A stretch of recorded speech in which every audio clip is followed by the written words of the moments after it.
Have you ever wondered what life was really like for a Viking? Not just the battles and boats, but the daily grind, the strange customs, and the quiet nights by firelight. Beneath the legends of raiders and longships lies a world of icy rituals, rune-carved dreams, and the forgotten bedtime stories of the Norse. So lay back, close your eyes, and drift gently into the frost-covered past as we explore the full story of the Viking Age, calmly, quietly, and one sleepy saga at a time. Don't forget to like, subscribe, and tap the bell so you never miss a cozy bedtime voyage into the boring corners of history. You begin by imagining the quiet that falls on a longship when the day's rowing has ended. The oars are shipped, blades laid parallel along the gunwales, and the rowlocks stop their creaking. The sail, a great square of heavy wool, is hauled down and bound in tidy coils along the yard. The ropes are eased and made fast. You learn quickly that a ship is only as calm as the habits of its crew, and the habits are many and unromantic. Though the horizon is wide and the sky is strange with northern stars, the space where you will sleep is small, one man's length on a deck that is only almost even because it is made of planks set over frames that rise and fall like the ribs of an animal. If you are new to this life, you will ask the older men where to lay your cloak, and they will tell you what they were told before. Your sea chest marks your place. You sit on it by day as a bench, you lean your back against it when the sail is full and the yard strains, and at night it becomes your pillow, as practical as a piece of furniture can be when everything must serve 2 or 3 uses or else be left behind. You notice the smell first when the wind drops and your nose is not full of spray. It is tar-rich and sour at once, a mingling of wool wax, fish oil, wet wood, and sweat that seems embedded in the grain. The ship has been sealed, again and again, with pitch and fat pushed into seams between planks, so the water that beads on the inside is dark and carries the taste of smoke. This, more than anything, tells you how sleep will go. You will breathe air that has lived in the ship as much as in the world, and your throat will feel it. You are told to shake your cloak outside the windward gunwale before settling it. To do otherwise is to wrap yourself in the crystals of salt still damp from spray, which find their way into wool and then into your skin. In the fading light you watch the small rites. Someone runs fingers along a lash line to check it's not chafed through. Another turns the bailer upside down so it doesn't fill with dew and become a puddle waiting for a careless foot. The boat anchor line, coarse and twisted, is coiled in a neat figure 8, so in the night it will run free when needed. You learn that these incremental tasks are part of the sleep itself, the necessary preface to eyes closing. If you neglect them, you will hear them jangling in your head, and you won't sleep. It is not a ship for cabins.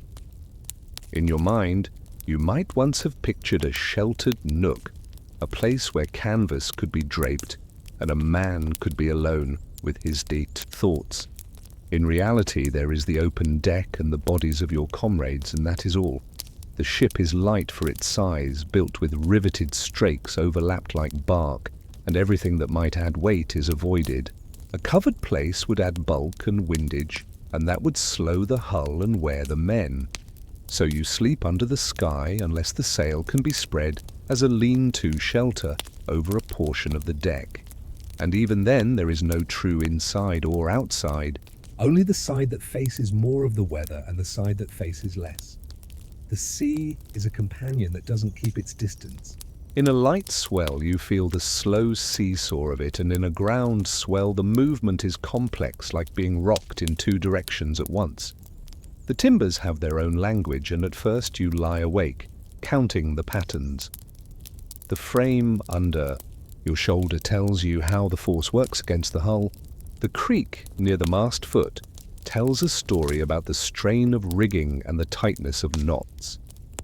Nothing is hidden, and that is why you trust it. As darkness deepens, the watches are named.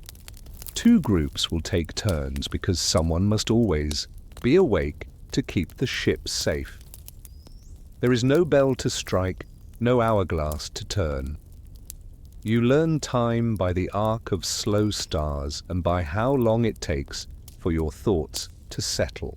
A man who has watched a long time knows the way the cold deepens before midnight and then seems to ease, not because the air is warmer, but because your body accepts the chill like an old agreement. If your watch is off, you settle your cloak with purpose and find a position that makes sense to your bones, back against the beveled edge of your chest, feet tucked into the next man's warmth, knees pressed into the meat of plank and frame. Someone slides a shield up as a windbreak, the curved board rising like a round hill between you and the breeze, and you are surprised how much difference a hand's width of wood can make. Wool on wood, that is the mattress. You breathe into the cave of the cloak to trap any hint of your own heat. It is not sleeping as you know it on land. It is closer to pausing between tasks, a truce with your own fatigue. You will wake at the sudden slack of a line or the rattle of a loose pin, as if your ear has promised to be a sentinel whether you asked it or not. A man whose snore is a horn, by day becomes quiet as a cat in the night watch, listening with you for the change in the hull's rhythm.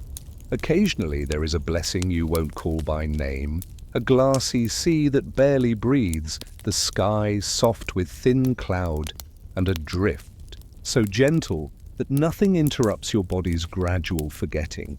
On such nights you might sleep in, which is less a luxury than a shift in the balance of duty.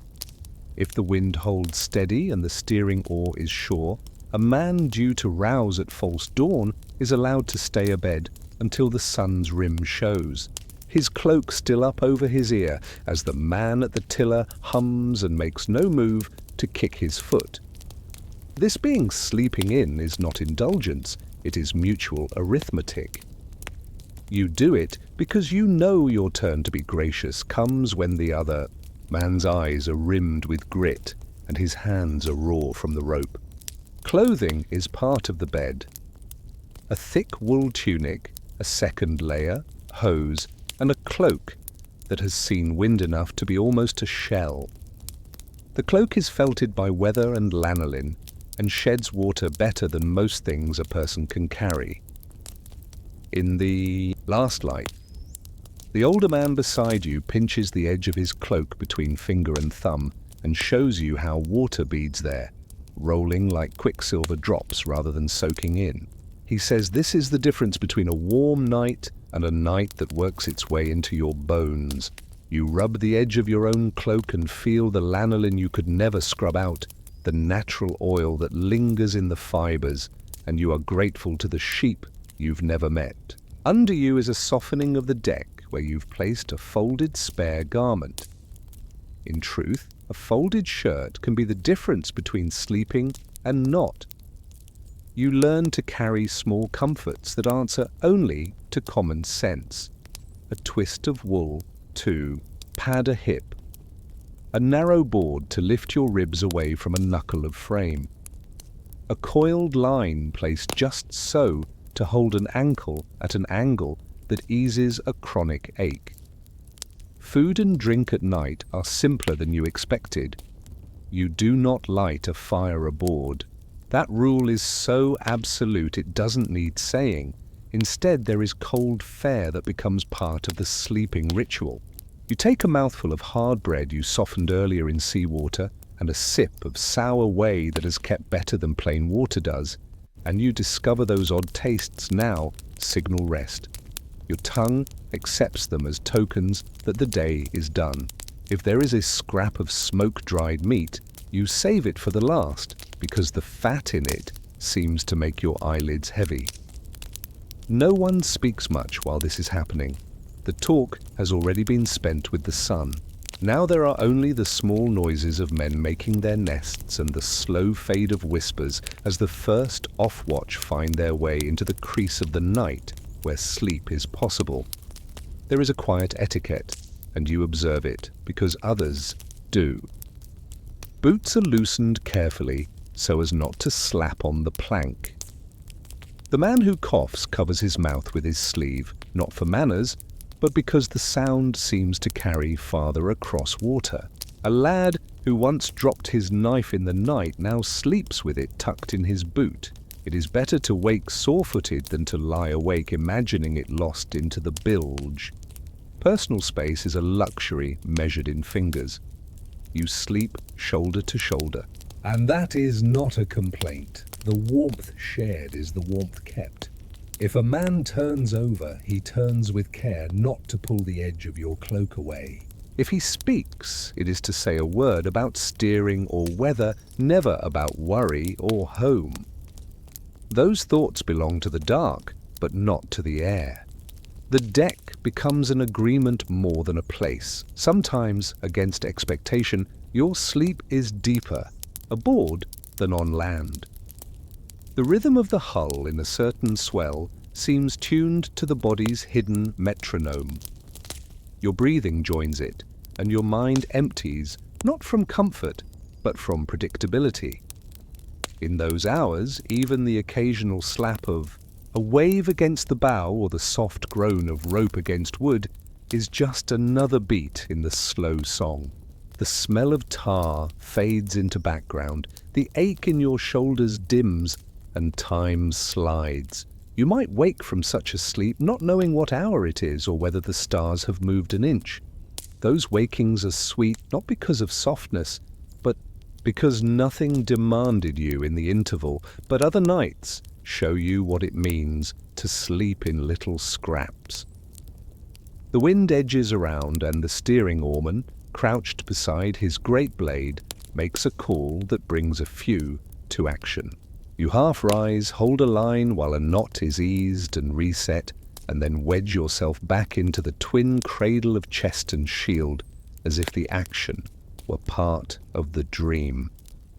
A man who must trade with you on watch nudges your foot lightly, and you slide aside, your eyes barely open, to give him room to pass. You learn, too, the strange practice of listening while asleep. The ship's owners and the ship's bones talk, and you grow used to recognizing the difference between a creak that asks nothing of you and one that is a question.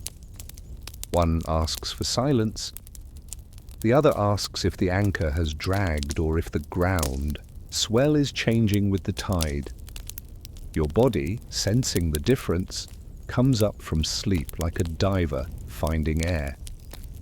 If you have luck and weather, the idea of sleeping in becomes something you understand without words. On a long summer day, when the sun barely dips, the crew may finally find a still hour near dawn, when the wind has gone slack after a night of moving water. Some nights the ship lies in the lee of a low island, no harbour, just a shoulder of land breaking the chop, and the small kindness of that makes itself known by giving the crew an hour past the expected waking. The older hands let the younger sleep a little longer if they rose 6 times the day before to bail or to shift the sail. Later, in trade, a labour is done by someone else before you can stand to it. This is what the phrase means at sea, not the indulgence of a featherbed, but the practical exchange of time. A little more warmth under the cloak now for a little stronger grip on the tiller later. When you look up from your place and glance along the length of the ship, you see a study in human shapes and simple gear. Oars are lashed inboard along the thwarts, their blades crossed like closed hands. The mast leans a degree you can measure in your body, not because you know numbers, but because the horizon tells you what is true. In the prow, a wrapped bundle is a sail repair begun at dusk, its needle caught mid-stitch in thick cloth. The carved head at the prow, if there is one, is shrouded. You do not display it near home waters, but on voyages away it will be uncovered. And that is another story. For now, your eye returns to the small circle in which your world exists at night. Cloak edge, chest corner, shield curve, the hip of the man beside you, the dark of the plank, the inner soundboard of the hull. A gull calls once far away. You wonder if land is nearer than you suppose. Then the thought is gone, replaced by the simple business of pressing your knees together to hold heat, of turning your head to place your ear in the fold of the cloak, of deciding that even if called, you could stand and balance because you have kept your boots loosely tied for that purpose. Eventually, the question that rises in you is not whether you will sleep, but how you will be when you wake. If the wind comes up steady and clean, the off-watch will be allowed to remain where they are until the sun shows half its face. A short sleep-in that pays for itself in ready hands.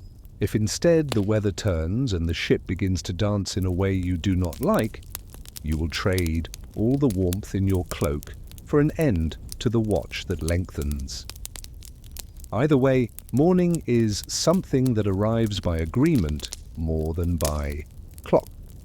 It comes when it must, at the call of a voice you know, at the soft kick of a foot that belongs to someone whose hands you trust to set a line.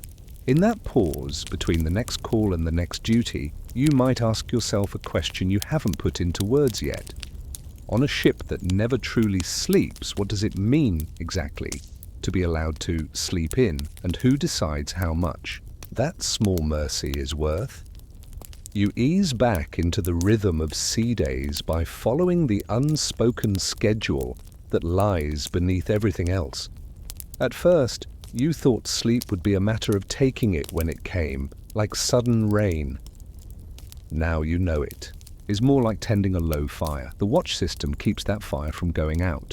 Two groups, sometimes three on a larger crew, exchange the burden of attention. You learn to think in stretches, a watch of a few hours that feel longer in the cold, then the off-watch that is the same span, only shorter somehow, because the first minutes are always stolen by the practicalities of arranging yourself. The changeover is careful. One man not fully awake is two men half asleep. To pass the tiller or the becket of a line from hand to hand is like transferring thought without dropping any. The way the watches are named is less important than how they feel. Some call the deep night the dead watch, not out of fear, but because the wind often lies then and the ship seems to hold her breath.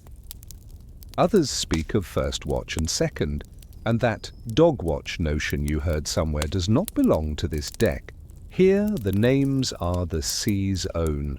The time is marked by the sky and by the hum in the timbers. You learn to read the slow pivot of certain stars. One bright point settles toward the stern, then rises ahead by the time you would expect your relief. The moon is a friend when it is there and a blank when it is not. Clouds make the hours elastic, but the feel in your muscles does not lie. The crew learns one another's measures too. The man who walks the windward side, craning his neck, has the second half of the watch. When he seems to slump into a stance, like a leaning post, the hour is late. You find you know when to prepare to be roused before anyone touches your foot. Food divides the watches as surely as the sky does. On a long shipboard night there is no feast, but there is always something modest to look forward to. A small wedge of cheese is saved for the change, or a little piece of dried fish dipped in water to soften, its oil rubbed into your lips toward the crack of cold. You watch a man break his bread and share the hardest bits with the youngest, not because he is generous beyond reason, but because he remembers being new and hungry, and because he knows that a youth with something in his stomach will sleep without turning, which means two men near him will also sleep, which is a gain beyond counting. This is the arithmetic of the ship's rest. Every small comfort multiplies. The little gear you keep near your head becomes a map of your thinking. Knife in the right boot, a short length of cord coiled under the chest's corner to keep your head high enough that your breath doesn't pool and dampen your face. A small pouch within reach with your bone needle and a length of wool thread. Not because you expect to sew in the night, but because knowing it is there makes you easier in your mind. A carved bit of wood, smoothed by thumb, sits in the lip of the chest. Not a charm, but a habit. These are the anchors of your attention. The man who sleeps nearest to the bailer sleeps with it in reach, and you can tell the older sailors by how their hands half remember the shape of the tool even in rest, fingers curved as if to grasp it. He will come awake instantly when the sound of water in the bilge changes tone. That's a sound you are still learning, the difference between slosh and seep. The older hands carry lore about weariness that sounds like a list of chores. They'll tell you how to turn your cloak's edge outward to shed drips, how to twist a rope strand and lay it beneath a hip bone to change the angle of the joint, how to lay a spare tunic beneath your knees to keep them from pressing against the seam of a plank. Seemingly small corrections keep sleep from becoming a fight every night. They talk about hands as if they are a separate animal. Keep them smoothed with tallow, not for softness, but because the skin splits when it dries too much, and split skin is pain that takes the edge off sleep. They show you how to set your boots under the chest so they stay warmish, because a boot that has taken the night air will steal heat from your foot like a thief and wake you. You come to understand why the crew spends time by day scraping and oiling gear, even when there is no obvious need. It is not just about keeping tools ready for work, but also about preparing the bed that is not a bed. Sure thoughts creep in, sometimes, and seem out of place. The idea of beds with bedclothes, of shutters closed against drafts, of a place to set a candle and watch its flame steady, all of this becomes distant. You don't scorn it, you simply set it aside. Here, the nearest thing to a bedroom shelf is the top of your chest, and the nearest thing to a curtain is a shared shield that rises between you and the sky. When rain patters, you listen for whether it is fine enough to be dismissed, or whether it thickens into drops that seek any gap. The sail, if it is hoisted as a shelter, becomes a dark roof that still breathes wind, and the drip from a particular seam falls in a particular place. You remember that spot and avoid it the next night. The deck becomes a map of dampness and dryness that you learn the way you once learned, footpaths over fields. You begin to notice how the ship itself shapes the way you rest. A long, narrow hull amplifies every shift of weight. If one man rises, the balance changes slightly. If three rise together, the boat's manners alter. To move in pairs becomes an unspoken rule after midnight.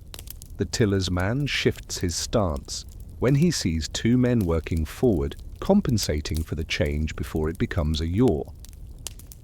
He does it without thought, and you realize that half the art of sleeping at sea is trusting the half-seen corrections other men are making for you. Trust lowers your shoulders. It saves energy for the next call. It is the pillow no one can pack for you. The sense of sleeping in takes a more precise shape as days at sea stack one on the other. The phrase trues itself against reality.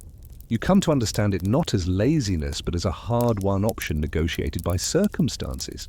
If the wind has been fair and steady for a long stretch and the ship is running without strain, the helmsman may look along the deck at the first grey and decide not to wake the next pair till the light strengthens. He makes that choice because the crew earned it by being quick to their tasks in a squall 2 nights before, or because a sail repair was finished in the last hour of dusk when hands were cold and patience thin. Sleep is an account kept in common. What you withdraw is what you will deposit later in a different coin, one measured in pulls at the oar, or in the readiness to stand guard an extra half-watch while others eat. You find you like this economy. It makes sense in your bones in a way that other kinds of fairness never quite did. Illness and injury complicate the ledger. If a man has cracked skin at the heel and limps, he may be told to sleep in the morning watch and then swap into a later labor. If another has a cough that rips his rest into shreds, he might be placed near the midship, where movements are gentler and the drafts fewer, a kindness disguised as practicality, because the midship is where balance matters most. You see how compassion is always weighed against function here, and yet the compromises seem to humanize the work rather than harden it. You count your own small lucks and try to deserve them. When it is your turn to grant sleep to another, by taking on his wakefulness, you find yourself oddly satisfied by the trade. Dawn on the water is not a moment, but a mood that thickens.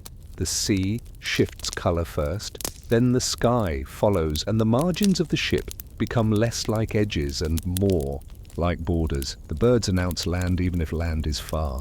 If your watch falls at this time, you might lie there and listen to the sea's tongue licking the planks and wonder if this quiet can be held a little longer. The helmsman's boot taps lightly near your foot and doesn't press. That is permission. You draw the cloak a fraction higher and let the warming air drift over your face, not because the temperature has changed, but because it feels as if it has. You notice your fingers have not dissolved from your hands in all this dampness, which is a small joke you tell yourself. You think of the taste of warm porridge you will not have and are not sad. Your satisfaction is that your friends are sleeping too, that the whole deck has agreed to another half hour of stillness for the price of nothing more than a later start to the morning's bailing. It is a rare bargain. You observe how the words people use for sleep take on new meanings. Rest, nap, doze, shut-eye. Each acquires a specific weight. Rest implies permission and completeness. A nap is opportunistic and short. A doze suggests a watchman's danger, half sleep with one ear open. Shut-eye is a joke because you can close your eyes without convincing your mind you are free. Sleep becomes simpler and more precious. You find that a count of the number of times you turn in the night replaces the measure of hours. If you turned only twice, you slept well. If you turned 5 times, you will be less sharp with the next rope. The crew speaks in this shorthand, and everyone understands what it means and what to do about it. The day's tasks are reshuffled without complaint. A man who slept shallow does not go to the bow for lookout. A man who slept well takes the charge without expecting praise. There are sounds you've learned to hear and to ignore. The clack of a loose spoon against a bowl, the rattle of the bailer's rim against a frame, the slight flutter that means the sail's luff is unhappy. These find you even in sleep, but you learn not to chase every noise. You bank your attention as you would a fire, keeping embers glowing beneath ash. Some nights the world insists otherwise. A sudden squall can upend the night and scatter sleep like leaves in wind. On those nights the term sleep in is turned inside out. If you snatched an extra half hour yesterday, you repay it now by being first out from under the cloak, or by taking the bitter end of the line with your numbed hands. No one announces the ledger. It balances itself through the small, continuous fairness of shared work. Weather worms its way into everything. Cold draws lines in your face that the cloak cannot erase. Rain bounces in an irritating, irregular rhythm that keeps thoughts from settling. Fog is the strangest. It muffles the world so entirely that your own breath seems noisy and the ship seems to drift in a room rather than on a sea. On fog nights, sleep feels deeper. and more dangerous, as if the world outside your cloak might change entirely without, in any way, letting you know. Men talk less then, and the watcher's voice becomes an occasional punctuation mark that tells you where reality still is. You have learned to pull your hood just so, not to hide, but to damp the little currents of air that seem to find the back of your neck, no matter how you turn. The trick of a twist of wool under the skull to keep the crown from aching under the weight of the hood becomes a secret only shared with someone whose sore head you've seen. What you once thought of as discomfort reshapes into texture, a field. You navigate without naming every bump. You stop asking yourself why you do this and start asking smaller, better questions. Is the rope dry enough to hold well? Is that seam weeping more than it did at dusk? Did I set my boot so I won't knock it when I rise? These practical doubts become mental ballast. They keep you from the big questions that belong to shore or to mornings. If the sea keeps her calm and the crew there packed, you might be allowed another breath or two before the day makes itself known. And as you lie there, attentive and almost asleep, you might wonder about the very words you use among yourselves. If sleep in at sea is an act of shared calculation, a small, deliberate slackening of the line of duty, what does it become when circumstances refuse such slack? Does the phrase vanish, or does it change shape again, turning into some other currency you haven't yet learned to count? You measure your endurance not by how little sleep you can manage on, but by how well you return to work when you are called. The morning tells you if the night has been kind. The order of tasks is always similar, and you find comfort in its sameness. First, a hand to bail, even if little water has gathered. A dry bilge sings while a wet one groans. Then a check of lines and the sail, because a night's worth of swelling might have slackened something that mattered. Boots tightened, laces re-looped so they won't snag in the thwarts. The mast gets a look from base to head, even if you only see the angle and the calm in the ropes. It is ordinary, like washing your face at a basin, except there is no basin, and the water you have is to be used with care. You wipe your mouth with your sleeve and accept that this is how it is. The ship asks for readiness before it asks for anything else, and by being ready you also prove to yourself that the night's sleep did its small repair. Breakfast is often the day's least romantic meal, and to you it becomes the most honest. Hard bread softened in a little liquid, perhaps a slice of cured meat or a smear of butter if it hasn't gone short. Sometimes a vessel of ale thinned, with water for the calories, because you will need them. There is no cook's fire, no pot to watch, not on the water.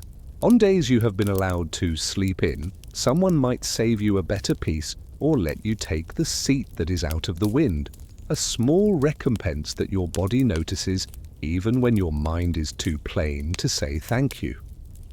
Gratitude is mostly action here. You clean your knife well, you stow your gear neatly, you are the first to stand when the word comes to hoist or to ship oars.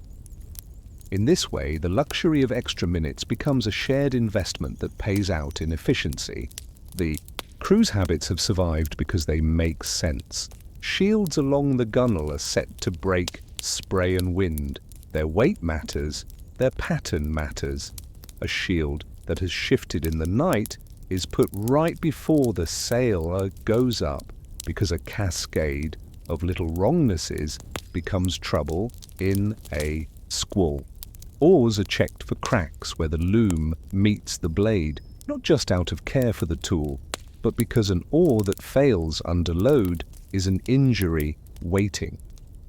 Sleep's residue lingers in your fingers, and you shake it away by doing these tasks in the order you were taught.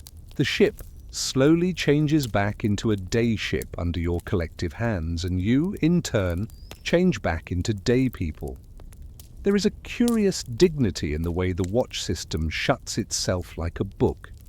The men from the last off-watch fold their cloaks, coil the lines they used to wedge their heads at night, tuck the small items back into their chests, and in that folding and tucking is a signal that the day's public life begins. Private economy ends at the edge of the chest lip. After that, all is mutual again. None of this is show. It is a relief. The world out here is either honest or dangerous, and sometimes both. And the rituals are the same under either condition. It's this unchanging sequence that lets your mind wander only then at the safe points. You remember a story about a sailor who used his shield as a lid for his chest to make a flat place to rest his head, and you smile at the simplicity of it. Ingenuity is mostly arranging what is already there to serve more than one purpose. The question of fairness continues to haunt the edges of sleep. No one keeps a ledger on parchment. There is no tally of half-hours given and taken. Instead, fairness is a feeling that sits in the gut. A man who asks to sleep in often prefaces the ask with a mention of why. His watch was extended the night before, or his back spasmed under a sudden pull, or he was up past midnight repairing a frayed line. No one debates the reasons aloud. The helmsman nods or not, the way a farmer might look at a sky and decide whether to cut hay today or tomorrow. If the nod comes, the man rolls his cloak edge back over his ear. If it does not, he sits up and begins to lace his boots, and there is no bitterness. The ship's need is the frame within which mercy fits. You learn to respect the nod even when it is not for you. Storm nights compress all this into a lesson you won't forget. The sea rises and the wind lifts the sail as if to tear it away. Sleep is not a thought then. The ship becomes all hands and all helm, and even then you might not triumph, only survive. The first true blow on such a night is not made of wind but of surprise. The sea had been humming one way and now hums another, and you must hum with it. After hours of this, when the wind has eased and you can hear your own breath, there will sometimes be a gift. The gift takes the form of a command that is not common. Down, rest. It is not optional because it is a piece of safety like any other. Fatigue dulls hands. Dull hands make knots that turn into failures later. You accept the command and go to the deck and make what bed you can in the tangle of wet lines. Here, sleep in might be given to all, a shared reprieve that lets the whole machine of the crew recompress into a working engine. You wake from such a sleep feeling, none of the lightness of the gentle night, sleep in, but you are grateful to be able to move your fingers without deciding which finger first. There is also the matter of seasons, and you feel this change without being told. In summer, nights are short, and the question of sleeping long is almost theoretical. In high latitudes, darkness is more a dimming than a covering, and the idea of sleeping past dawn is a joke, because dawn never left. In late autumn, night takes its full shape and makes a heavy presence. Then the talk of sleeping in becomes sincere because light itself is a ration.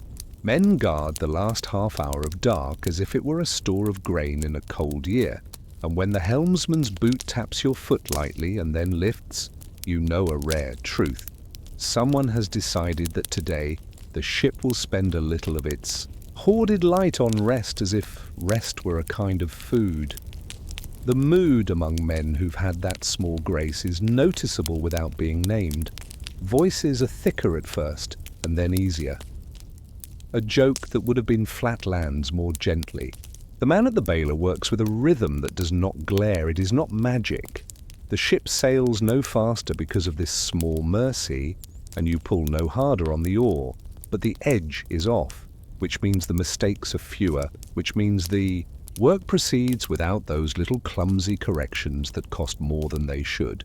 It is the savings invisible when counted in minutes, but visible when counted in errors not made. It is the difference between holding a line calmly through a gust and snatching at it and burning your palm. It is an economy again, but now you feel the surplus in your body, not in words. Thoughts of home are different on mornings after extra rest.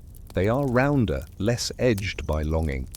You remember not just faces, but the ordinary tasks that fill days on land.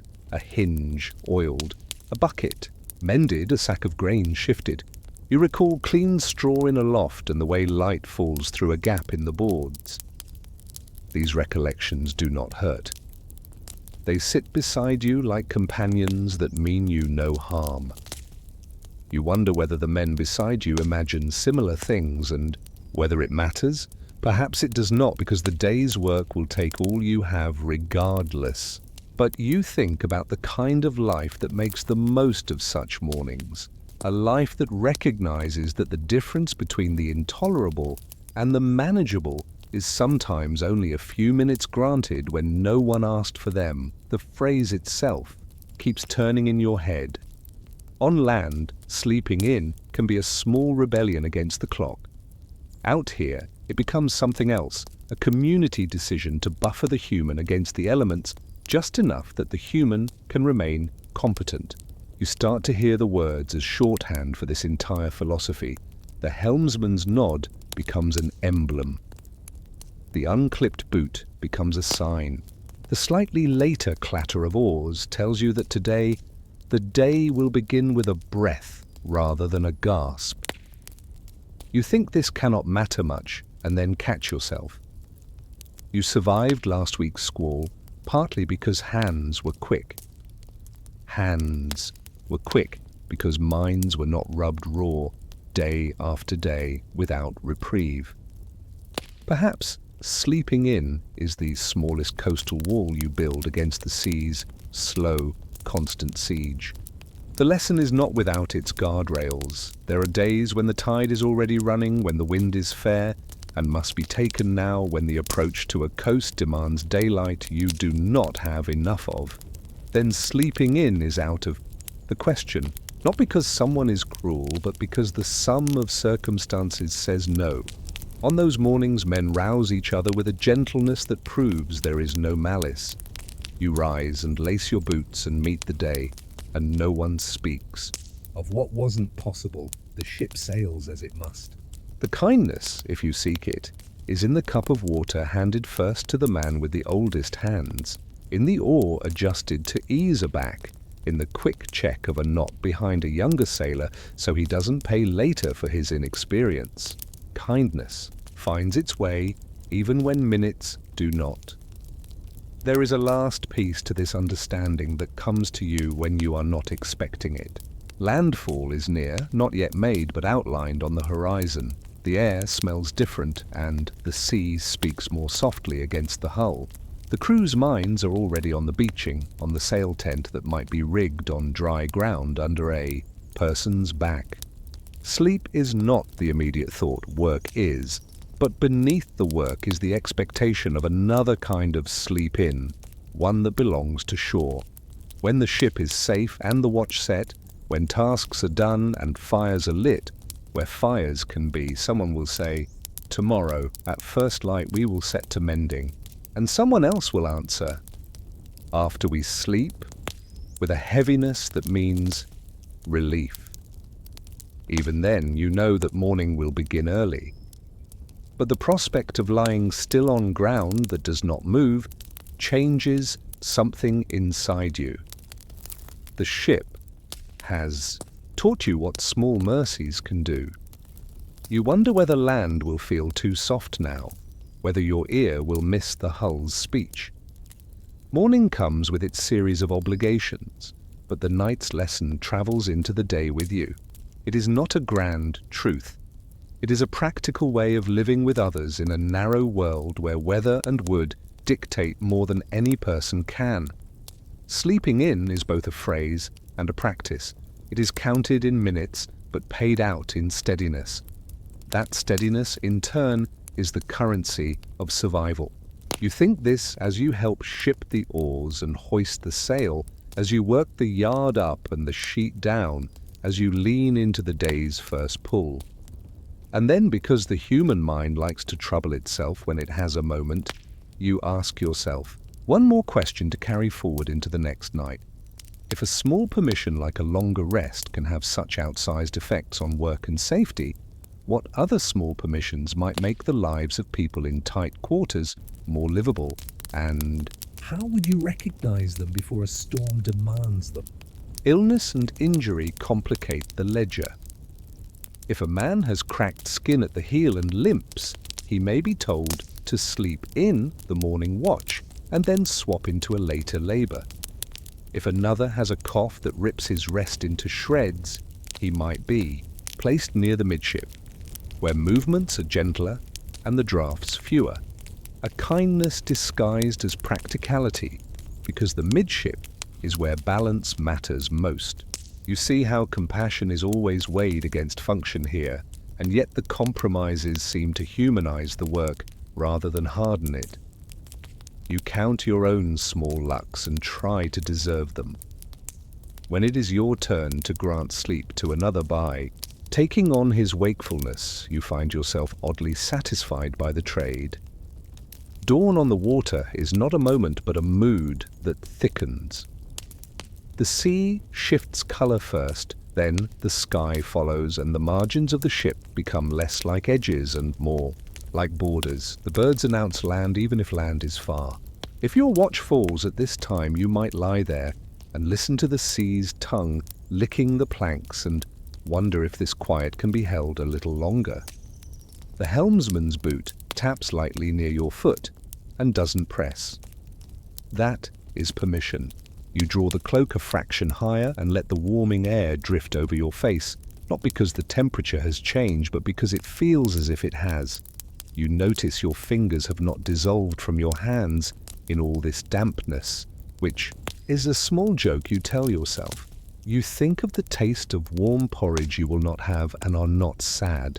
Your satisfaction is that your friends are sleeping too, that the whole deck has agreed to another half hour of stillness for the price of nothing more than a later start to the morning's bailing. It is a rare bargain. You observe how the words people use for sleep take on new meanings. Rest, nap, doze, shut-eye. Each acquires a specific weight. Rest implies permission and completeness. A nap is opportunistic and short. A doze suggests a watchman's danger, half sleep with one ear open. Shut-eye is a joke because you can close your eyes without convincing your mind you are free. Sleep becomes simpler and more precious. You find that a count of the number of times you turn in the night replaces the measure of hours. If you turned only twice, you slept well. If you turned 5 times, you will be less sharp with the next rope. The crew speaks in this shorthand, and everyone understands what it means and what to do about it. The day's tasks are reshuffled without complaint. A man who slept shallow does not go to the bow for lookout. A man who slept well takes the charge without expecting praise. There are sounds you've learned to hear and to ignore. The clack of a loose spoon against a bowl, the rattle of the bailer's rim against a frame, the slight flutter that means the sail's luff is unhappy. These find you even in sleep, but you learn not to chase every noise. You bank your attention as you would a fire, keeping embers glowing beneath ash. Some nights the world insists otherwise. A sudden squall can upend the night and scatter sleep like leaves in wind. On those nights, the term sleep in is turned inside out. If you snatched an extra half hour yesterday, you repay it now by being first out from under the cloak or by taking the bitter end of the line with your numbed hands. No one announces the ledger. It balances itself through the small, continuous fairness of shared work. Weather worms its way into everything. Cold draws lines in your face that the cloak cannot erase. Rain bounces in an irritating, irregular rhythm that keeps thoughts from settling. Fog is the strangest. It muffles the world so entirely that your own breath seems noisy and the ship seems to drift in a room rather than on a sea. On fog nights, sleep feels deeper and more dangerous, as if the world outside your cloak might change entirely without, in any way, letting you know. Men talk less then, and the watch's voice becomes an occasional punctuation mark that tells you where reality still is. You have learned to pull your hood just so, not to hide, but to damp the little currents of air that seem to find the back of your neck no matter how you turn. the trick of a twist of wool under the skull to keep the crown from aching under the weight of the hood becomes a secret only shared with someone whose sore head you've seen. What you once thought of as discomfort reshapes into texture, a field. You navigate without naming every bump. You stop asking yourself why you do this and start asking smaller, better questions. Is the rope dry enough to hold well? Is that seam weeping more than it did at dusk? Did I set my boot so I won't knock it when I rise? These practical doubts become mental ballast. They keep you from the big questions that belong to shore or to mornings. If the sea keeps her calm and the crew there packed, you might be allowed another breath or two before the day makes itself known.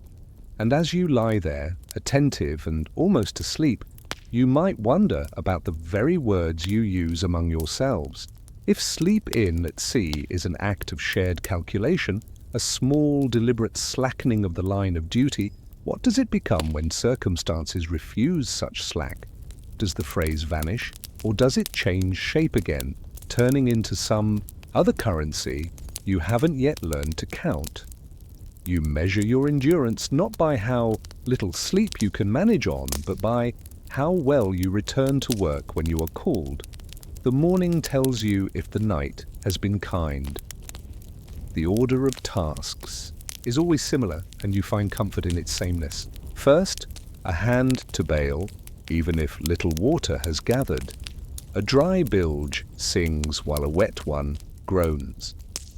Then a check of lines and the sail because a night's worth of swelling might have slackened something that mattered. Boots tightened, laces re-looped so they won't snag in the thwarts. The mast gets a look from base to head, even if you only see the angle and the calm in the ropes. It is ordinary, like washing your face at a basin, except there is no basin and the water you have is to be used with care. You wipe your mouth with your sleeve and accept that this is how it is. The ship asks for readiness before it asks for anything else, and by being ready, you also prove to yourself that the night's sleep did its small repair. Breakfast is often the day's least romantic meal, and to you it becomes the most honest. Hard bread softened in a little liquid, perhaps a slice of cured meat, or a smear of butter if it hasn't gone short. Sometimes a vessel of ale, thinned, with water for the calories, because you will need them. There is no cook's fire, no pot to watch, not on the water. On days you have been allowed to sleep in, someone might save you a better piece or let you take the seat that is out of the wind, a small recompense that your body notices even when your mind is too plain to say thank you. Gratitude is mostly action here. You clean your knife well, you stow your gear neatly, you are the first to stand when the word comes to hoist or to ship oars. In this way, the luxury of extra minutes becomes a shared investment that pays out in efficiency. Cruise habits have survived because they make sense. Shields along the gunwale are set to break spray and wind. Their weight matters, their pattern matters. A shield that has shifted in the night is put right before the sail goes up, because a cascade of little wrongnesses becomes trouble in a squall. Oars are checked for cracks where the loom meets the blade, not just out of care for the tool, but because an oar that fails under load is an injury waiting.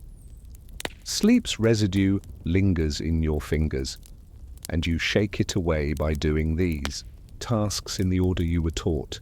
The ship slowly changes back into a day ship under your collective hands, and you, in turn, change back into day people.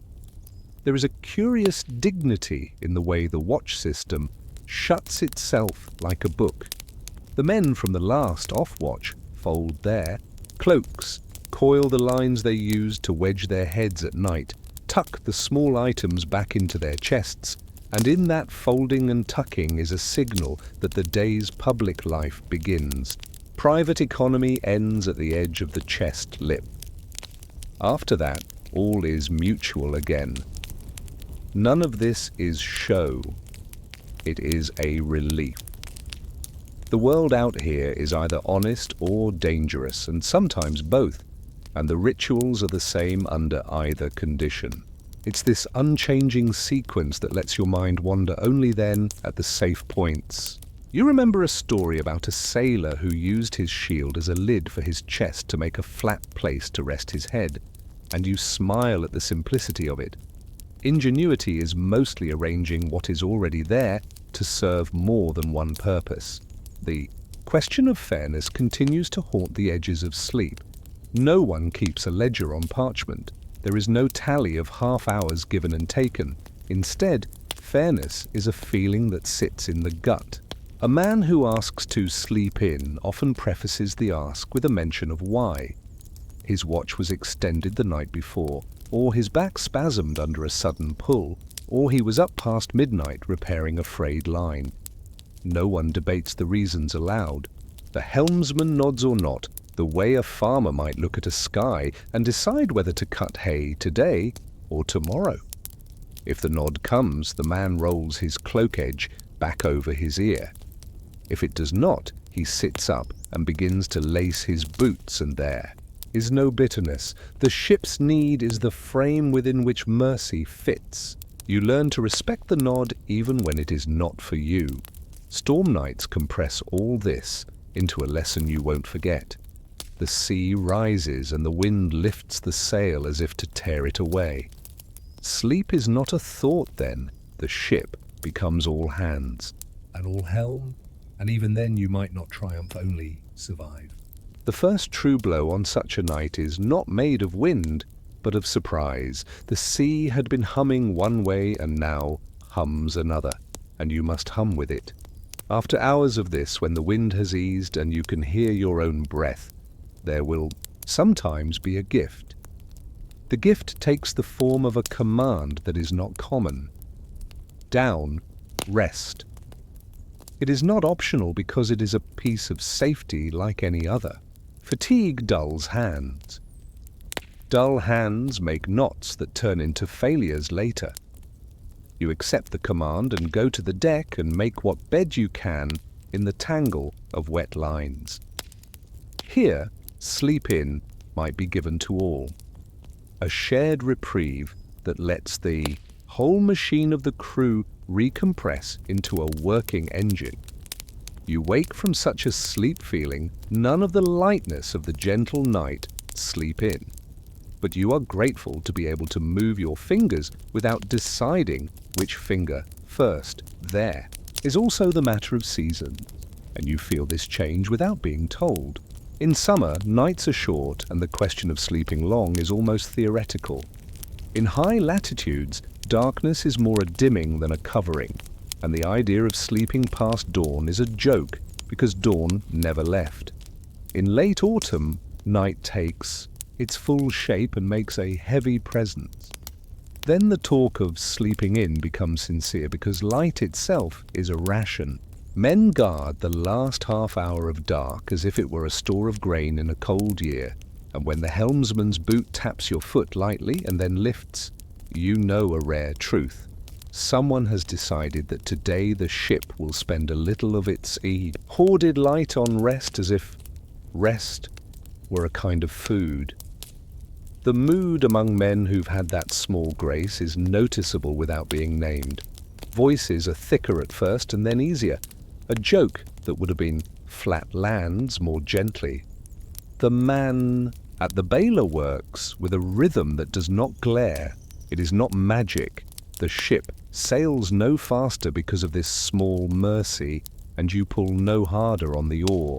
But the edge is off, which means the mistakes are fewer, which means the work proceeds without those little clumsy corrections that cost more than they should. It is the savings invisible when counted in minutes, but visible when counted in errors. Not made, it is the difference between holding a line calmly through a gust and snatching at it and burning your palm. It is an economy again, but now you feel the surplus in your body, not in words. Thoughts of home are different on mornings after extra rest. They are rounder, less edged by longing. You remember not just faces, but the ordinary tasks that fill days on land. A hinge oiled, a bucket mended, a sack of grain shifted.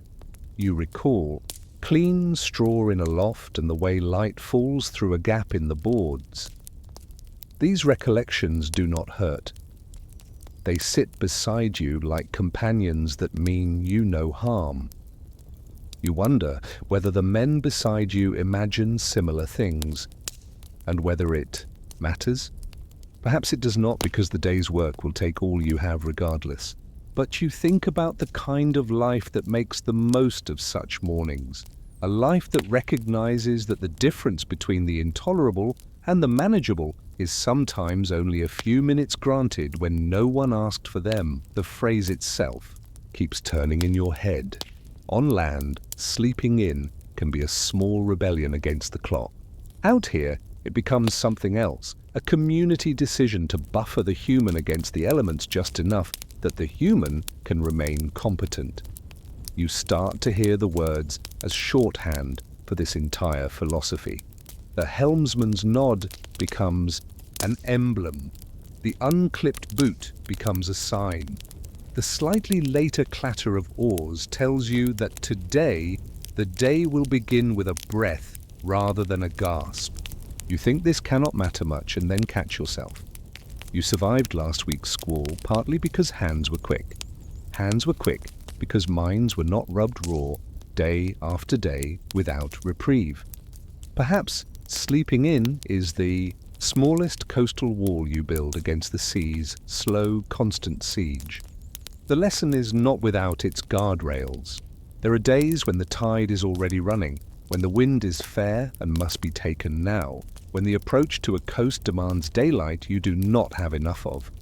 Then sleeping in is out of the question, not because someone is cruel, but because the sum of circumstances says no. On those mornings, men rouse each other with a gentleness that proves there is no malice. You rise and lace your boots and meet the day, and no one speaks of what wasn't possible. The ship sails as it must. The kindness, if you seek it, is in the cup of water handed first to the man with the oldest hands, in the oar adjusted to ease a back, in the quick check of a knot behind a younger sailor so he doesn't pay later for his inexperience. Kindness finds its way even when minutes do not. There is a last piece to this understanding that comes to you when you are not expecting it. Landfall is near, not yet made, but outlined on the horizon. The air smells different, and the sea speaks more softly against the hull. The crew's minds are already on the beaching, on the sail tent that might be rigged, on dry ground under a person's back. Sleep is not the immediate thought. Work is, but beneath the work is the expectation of another kind of sleep in, one that belongs to shore. When the ship is safe and the watch set, when tasks are done and fires are lit, where fires can be, someone will say, "Tomorrow, at first light, we will set to mending." And someone else will answer, "After we sleep," with a heaviness that means relief. Even then, you know that morning will begin early. But the prospect of lying still on ground that does not move changes something inside you. The ship has taught you what small mercies can do. You wonder whether land will feel too soft now, whether your ear will miss the hull's speech. Morning comes with its series of obligations, but the night's lesson travels into the day with you. It is not a grand truth.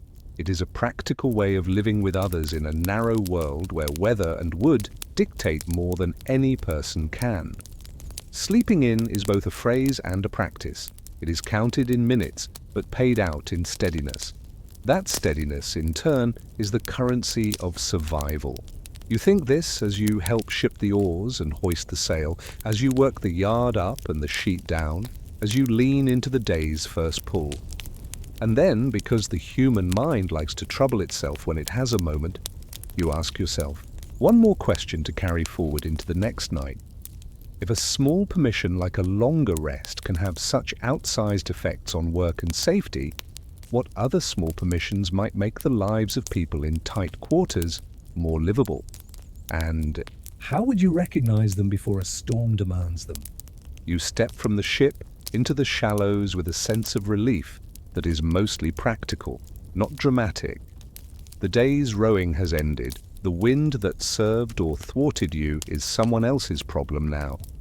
You feel the sand's firmness under your boots and begin to think in terms of land again, leveling, stacking, making, placing. The ship is driven up into the lesser surf by human effort, and then the tide will finish the job if conditions are right. Hands go to tasks without anyone raising a voice. Some wade with poles to steady the bow. Others run the anchor line ashore, to a rock or stake, to hold the ship's position against what the sea may think to do while you sleep. The same few who keep account of coils and knots in their heads begin to look up the beach for a wind shadow. You keep moving, because stopping is when cold finds you. The sail tent is the simplest dwelling you will ever help raise, and like many simple things, it has more ways to go wrong than to go right. The great square of the sail, heavy with weather and story, is unbent and spread. The yard becomes a ridgepole. The oars, thrust into sand or soil, become tent poles. Lines that moved a ship by day now anchor a shelter by night. Pegs are cut from driftwood or stakes carried for this purpose, rare but necessary weight, and driven in with wooden mallets that also serve to tap rivets back into calm if they began to sing. The sail's thickness makes it both a blessing and a challenge. It keeps rain out if the wind is not cruel, but it sags with dew and must be managed so that water runs off, not onto where men sleep. You learn to set the pitch like you would rig a roof, thinking not in angles, but in how water decides to move. Inside the sail tent, the ground is what it is, and you make it better with almost nothing. You scrape a shallow trough where backs will lie to cradle the body in its most generous shape, a trick learned from many shorefalls. You spread gathered heather, dried if you have the luck of a day ashore, green if not. If no plant bed is possible, spare cloaks and tunics make a layer that breaks the ground's hardness. You line the edges with shields, not as a fence against enemies, but as a barrier against drafts that creep under canvas. The smell of the sail is strong, and its shadow makes the dusk deeper. Already the air feels different from the open deck. Even a partial shelter multiplies the sense of quiet by more than the sum of its parts. The routines begin with work, because they always do. A small fire is kindled downwind and away from the tent. It is set carefully too, because sparks could carry, and a sail tent that catches is more dangerous than no tent at all. Cooking gear appears from chests that hours ago were seats. A pot is set, water fetched, grain measured, a bit of grease saved in a horn scraped in. If you've been long at sea without the chance for hot food, the bringing of heat to the mouth is a felt transformation. The dull ache at the back of your eyes eases, and the tightness where your jaw meets your skull loosens. In this warmth, talk that had been minimal begins to return in a low register. Place names are spoken, not for their poetry, but for their uses. That island for shelter in a northerly, that bay for mending if the wind lets you. While you eat, your mind rehearses where you will lie down, as if practicing would make the ground more friendly. You pay the ordinary taxes to the day before you can sleep. The ship must be checked, even on land. Lines are coiled and set above the damp's reach. Oars are inspected for splits.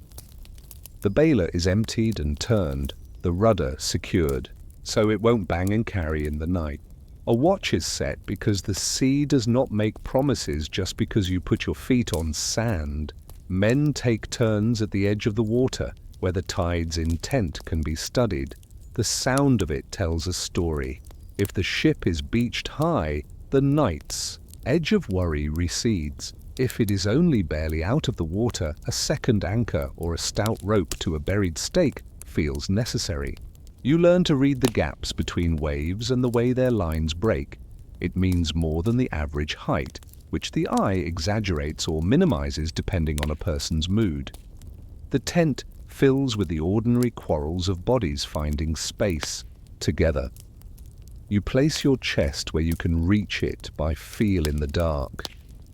You fold your cloak in a way that keeps one edge reserved for your face, dry and cleanish despite everything. The older hand tells a trick. Put your boot soles toward the fire, not because you need them warm for comfort, but because warm leather is pliant in the morning. Cold leather fights you. The young man who doesn't heed this will be seen at dawn wrestling his boot like a fish that refuses to be netted. Small laughter spools out of such observations, and you notice how laughter in a tent sounds different, rounder, as if the canvas collects it for later. The question of who gets to sleep in ashore is different. On land, time obeys the tide and the day's jobs, but it does not hammer you every minute like it does aboard. The watch is lighter, though never absent. If the tide will not float the ship until later, there is a chance for people to sleep past first light without endangering work. Those with injuries or lingering coughs will be told to keep to their beds longer, which in this context is a patch of heather and a folded cloak. No one resents it because land feels like a general granting of permissions compared to water. But ashore, another rule binds.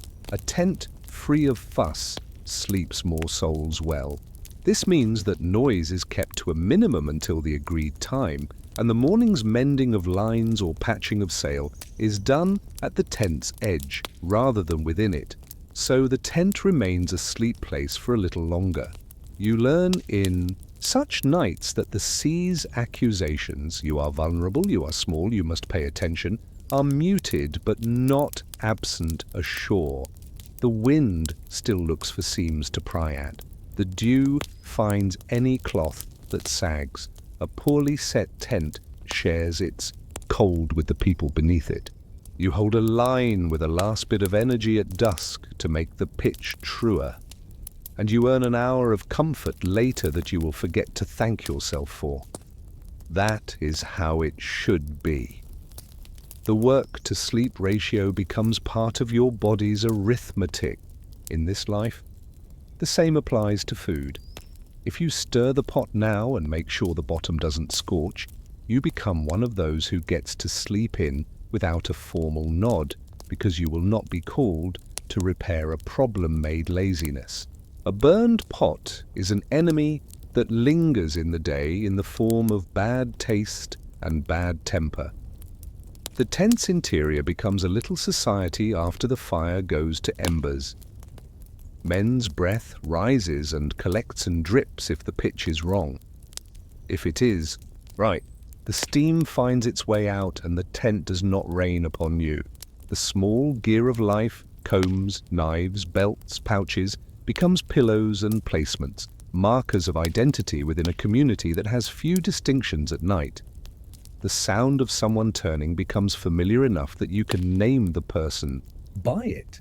The old man's cough is counted, not in pity, but in readiness. If it lengthens, someone will take his watch without being asked. The young man's restless limbs ease when someone says his name, and somehow that turns his body back to the right quiet. The man who mutters in his sleep is just part of the night's furniture.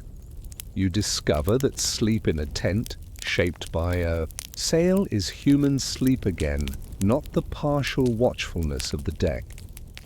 You allow yourself to fall deeper. Dawn in canvas is slower. Light seeps, doesn't burst. It carries the color of the sail with it, so everything is a little umber until the flap is opened. The world beyond smells of smoke and wet grass. Those on watch greet the day as a continuity. Those asleep must be invited into it. Sleeping in here is often negotiated the night before. If the tide is not for us till noon, we will mend after breakfast, and those who were up half the night will sleep till then. This is said without flourish.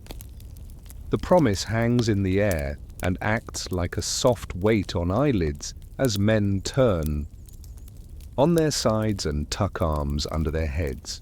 You are one of those who will be allowed, and the fact sits beside you as you drift. You begin to suspect that the difference between water and land in this life is not binary, but a matter of posture. On water, your body stays braced even when horizontal. Ashore, it surrenders a degree of vigilance you did not know you were carrying. That surrender is the very thing people mean by rest in other lives. Here, it is rare enough to be a luxury. You do not abuse it. You sleep longer when allowed. You wake ready to pay it back in stitches, made neat and not stressed clean.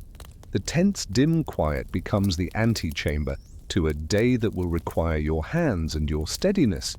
You feel as if a decision has been made somewhere above your head. That shelter can be a tool like any other, and the hand that wielded it is the hand of the older helmsman who measures mercy by effect, not by soft heart. Some mornings, though, land's kindness must be passed by. The tide is turning before the light has flattened into day. The wind threatens to swing around to the point of danger, pinning a ship on a lee shore. Then the tent is not a bedroom, but a packed sail in a breath, and your rolled cloak is a burden on your shoulder. Sleep becomes an uncashed promise. Later, those minutes may be found again, tucked into a day's slack someplace else. Your body learns to trust that if the crew holds together, the ledger of rest and work will find balance over the course of a season. That trust is not romantic. It is the most practical faith you own. If you want to know whether a man understands this life, watch how he lies down in a sail tent. Does he place his chest where it will not become a tripping hazard when someone rises for the watch? Does he angle his head so that the drip from a seam will miss him even if the cloth sags with dew? Does he put his boots where no one will step on them? These are the questions you ask without speaking. The answers tell you whether, come morning, the tent will be full of muttered curses or calm readiness. Quiet nights give birth to useful dawns. Sleeping in ashore is not only gift, it is also the mechanic by which a small, sealed world repairs itself before facing the open again. And yet, despite the careful arrangements, you cannot help but think ahead. The ship will go back to water, the tent will be folded back into sail. The poles will be oars again, the fire's ashes will be scattered where the tide can take them. The comfort you find here is real, but temporary. The sea's claim is total once you step off the sand. This is perhaps the real reason a person takes the offered minutes when they can. They are not the coin you hoard to spend later. They are the warmth you absorb in the present because the next hours may strip it. As you listen to breathing deepen around you and feel your own body sink into the heather's scratch and the ground's cool, You let one question lodge where? You will find it again at sea. When you have to fold shelter into sail and face the open water once more, how much of this shore sleep can you carry inside you? And how will you spend it when the wind asks its price? You wake to the feel of the world settling rather than the jolt of a boot. Light filters through the sail and tells you it is late enough that shadows have softened. The promise of sleeping in has been kept. Already this makes the tent feel kinder. You sit up and take stock of the day's tasks before you think of food. The list is not long, but each line matters. Check the seams of the sail for strain, mend small tears before they become larger, re-whip the end of a line rubbed thin where it passed athwart, scrape and oil the shaft of an oar, rebite an awl through a leather strap that keeps a tool at hand. These are the kinds of tasks that never seem urgent until they suddenly are, so the habit is to do them as if they were. Tools make their quiet clatter as they are laid out on a piece of cloth. Bone needles, some with polished eyes that thread easily, others older and rougher but still serviceable. A palm guard, a round of leather with a hard inset to push the needle through thick sailcloth without relying on bare flesh. Thread that is not thread as you once knew it, but spun wool and animal sinew and, if luck and trade have been good, plant fiber cordage that sings a higher note when you pull it through. An awl polished by use until it fits the hand like a friend's grip. A small knife, its edge kept persistent rather than sharp, because cloth can be ruined by impatience. You lay them out not only in the order you will use them, but also in the order that keeps them from being lost under a fold. The ground is no respecter of things you might want later. If you cannot see the tool, it is as good as gone for that hour. Food comes warm and honest. Porridge stirred until it thickened enough to hold a spoon upright, then loosened again so it can be eaten without haste. A little salt, if available, makes the mouth water and helps the body hold what it needs. Butter, if present, gilds the morning and smooths the mind. Some chew, dried berries saved from a land place, small sparks of sweetness alter the mood more than seems rational. Hot drink is not always possible, but when it is, thin ale or an infusion made from herbs whose names have more to do with where they were found than what they are. It pushes warmth into corners of you that had gone unvisited. You become, minute by minute, more yourself. The mending begins with inspection, and inspection is a kind of meditation. You run your fingers along the sail's seams and feel the slight roughness where the needle passed last meaningfully. You look for the tiny nicks where a wind-whipped rope might have kissed too rough. You find a place where the cloth seems thinner, not from a single insult, but from the slow erosion of use. You lay it flat, teach the younger man beside you how to look across it at a low angle so that light tells you what eyes alone might miss. A stitch is set in this place before the rip decides itself. Preventive work is the work most likely to be skipped in a tired crew, and the work most likely to save a night when weather returns to its proper mood, uncooperative. The grammar of the morning takes shape in how people speak. Voices are low, partly because of the tent, and partly because people have been given the dignity of the extra minutes. A person who was allowed to sleep in speaks less and works more, as if to acknowledge the gift without performing gratitude. Even jokes feel properly spaced, not a riverbank with sharp stones, but a path of flattened grass.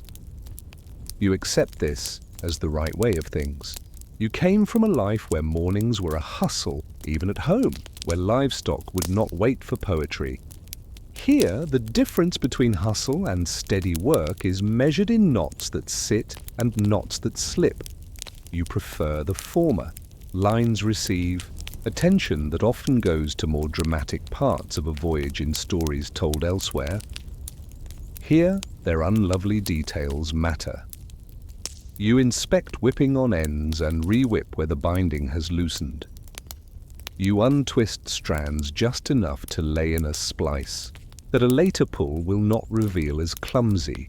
You rub a little tallow into fibers that felt too dry to bend without protest.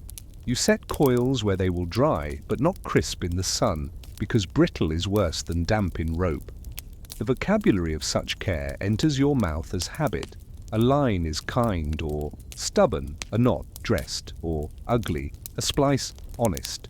You find oddly satisfying how these words bring order to a world that could be chaos. Words shape hands. Hands, shaped by words, shape the day. Oars receive the same patient care.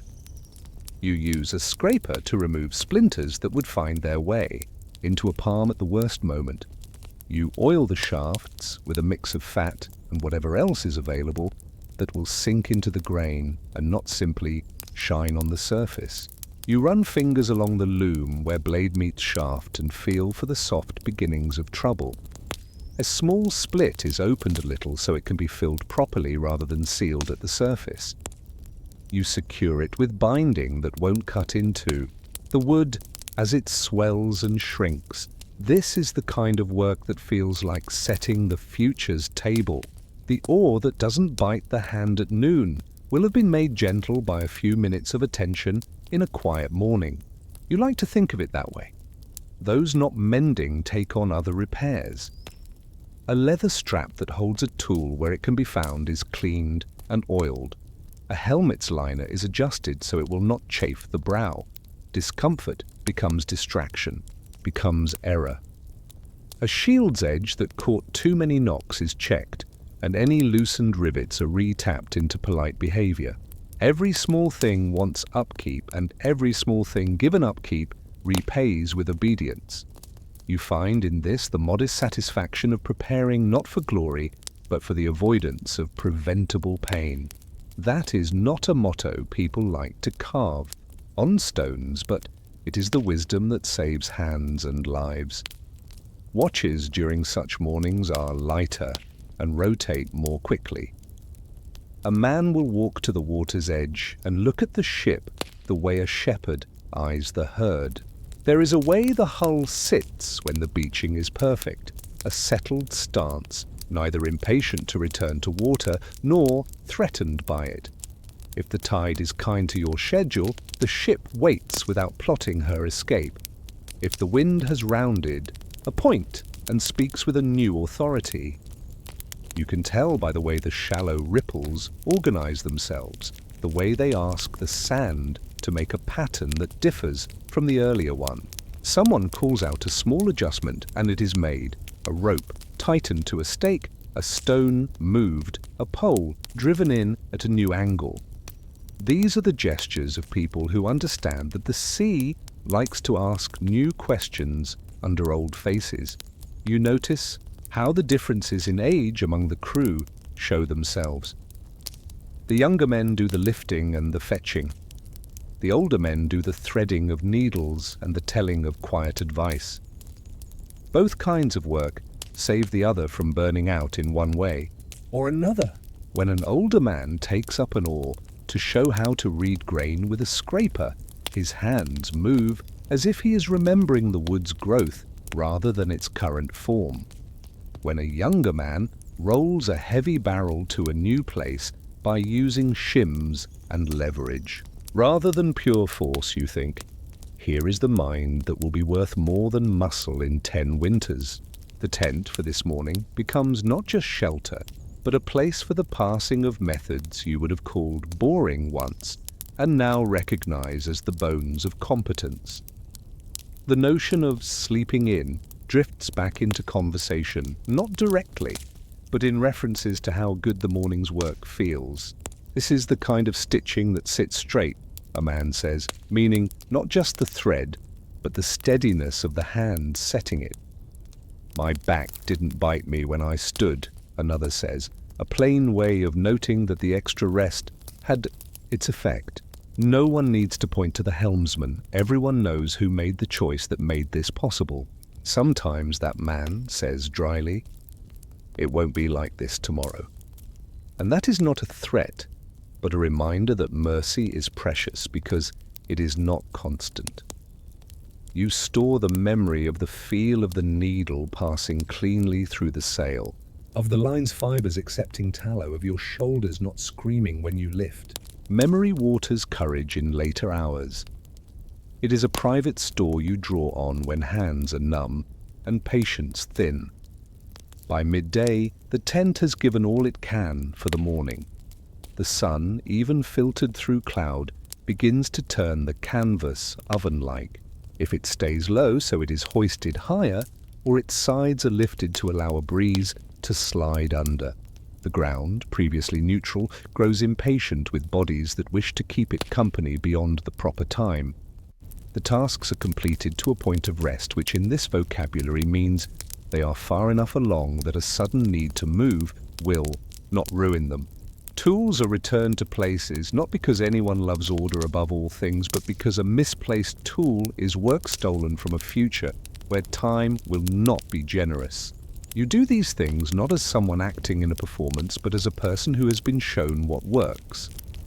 When the word comes that the tide is starting to do what you need, the camp moves in a now familiar sequence of operations that reverses the previous day's ending. Fires are doused and scattered. The tent becomes sail again in the space of a few breaths. Pegs are pulled and counted like sheep, because losing one is losing the thread of shelter. You count them without being asked. Oars that had served as poles are returned to their proper owners among the rowers.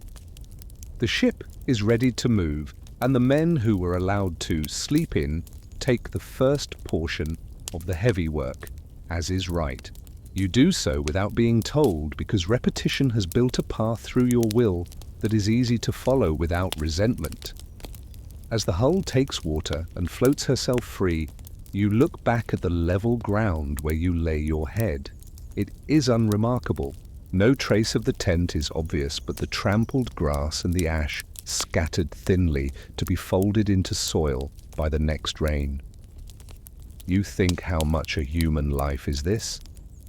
Labor done without leaving markers beyond the improved condition of tools and the calmer temper of a crew. The sea will not remember. You will. And as you step into your place and feel the familiar give of the deck under your boots, you tuck away one more thought. If the logic of small mercies and steady care holds at sea as it does here, perhaps the very ability to grant and receive a sleep-in now and then is what keeps this small society from collapsing into raw force. And if that is true, how will you guard that ability when the season grows mean and the margin for error shrinks? To almost nothing. You heave on the anchor line with 3 others, and the ship creeps backward, obedient to a plan made not in chalk on a board, but in the inveterate memory of men who have done this often. Feet dig into sand, the oars are shipped and stand, ready to bite. Someone pushes with a pole at the bow to lift the nose over the ridge of the final bar. Water, which once rejected the hull at this spot, now accepts it, skeptical but willing. There is a release felt not just in the ship, but in your Shoulders. A moment later, the keel floats without complaint, and the men who had been waist deep emerge from the water, steam rising from their clothes where the day is cool enough for such things to be seen. The sail goes up by degrees, not everything. At once, you are careful to keep the cloth from filling before it is ready to be asked to pull. The yard rises under the push and pull of coordinated hands. The lines run through blocks without catching, because this morning's care found the little phrase that would have made them balk. The first breath of wind presses into the cloth, and the ship's posture changes, not from stillness to speed, but from waiting to wanting. You watch how quickly the day resumes its habits, how easily men fit back into their C shapes after a night in land shapes.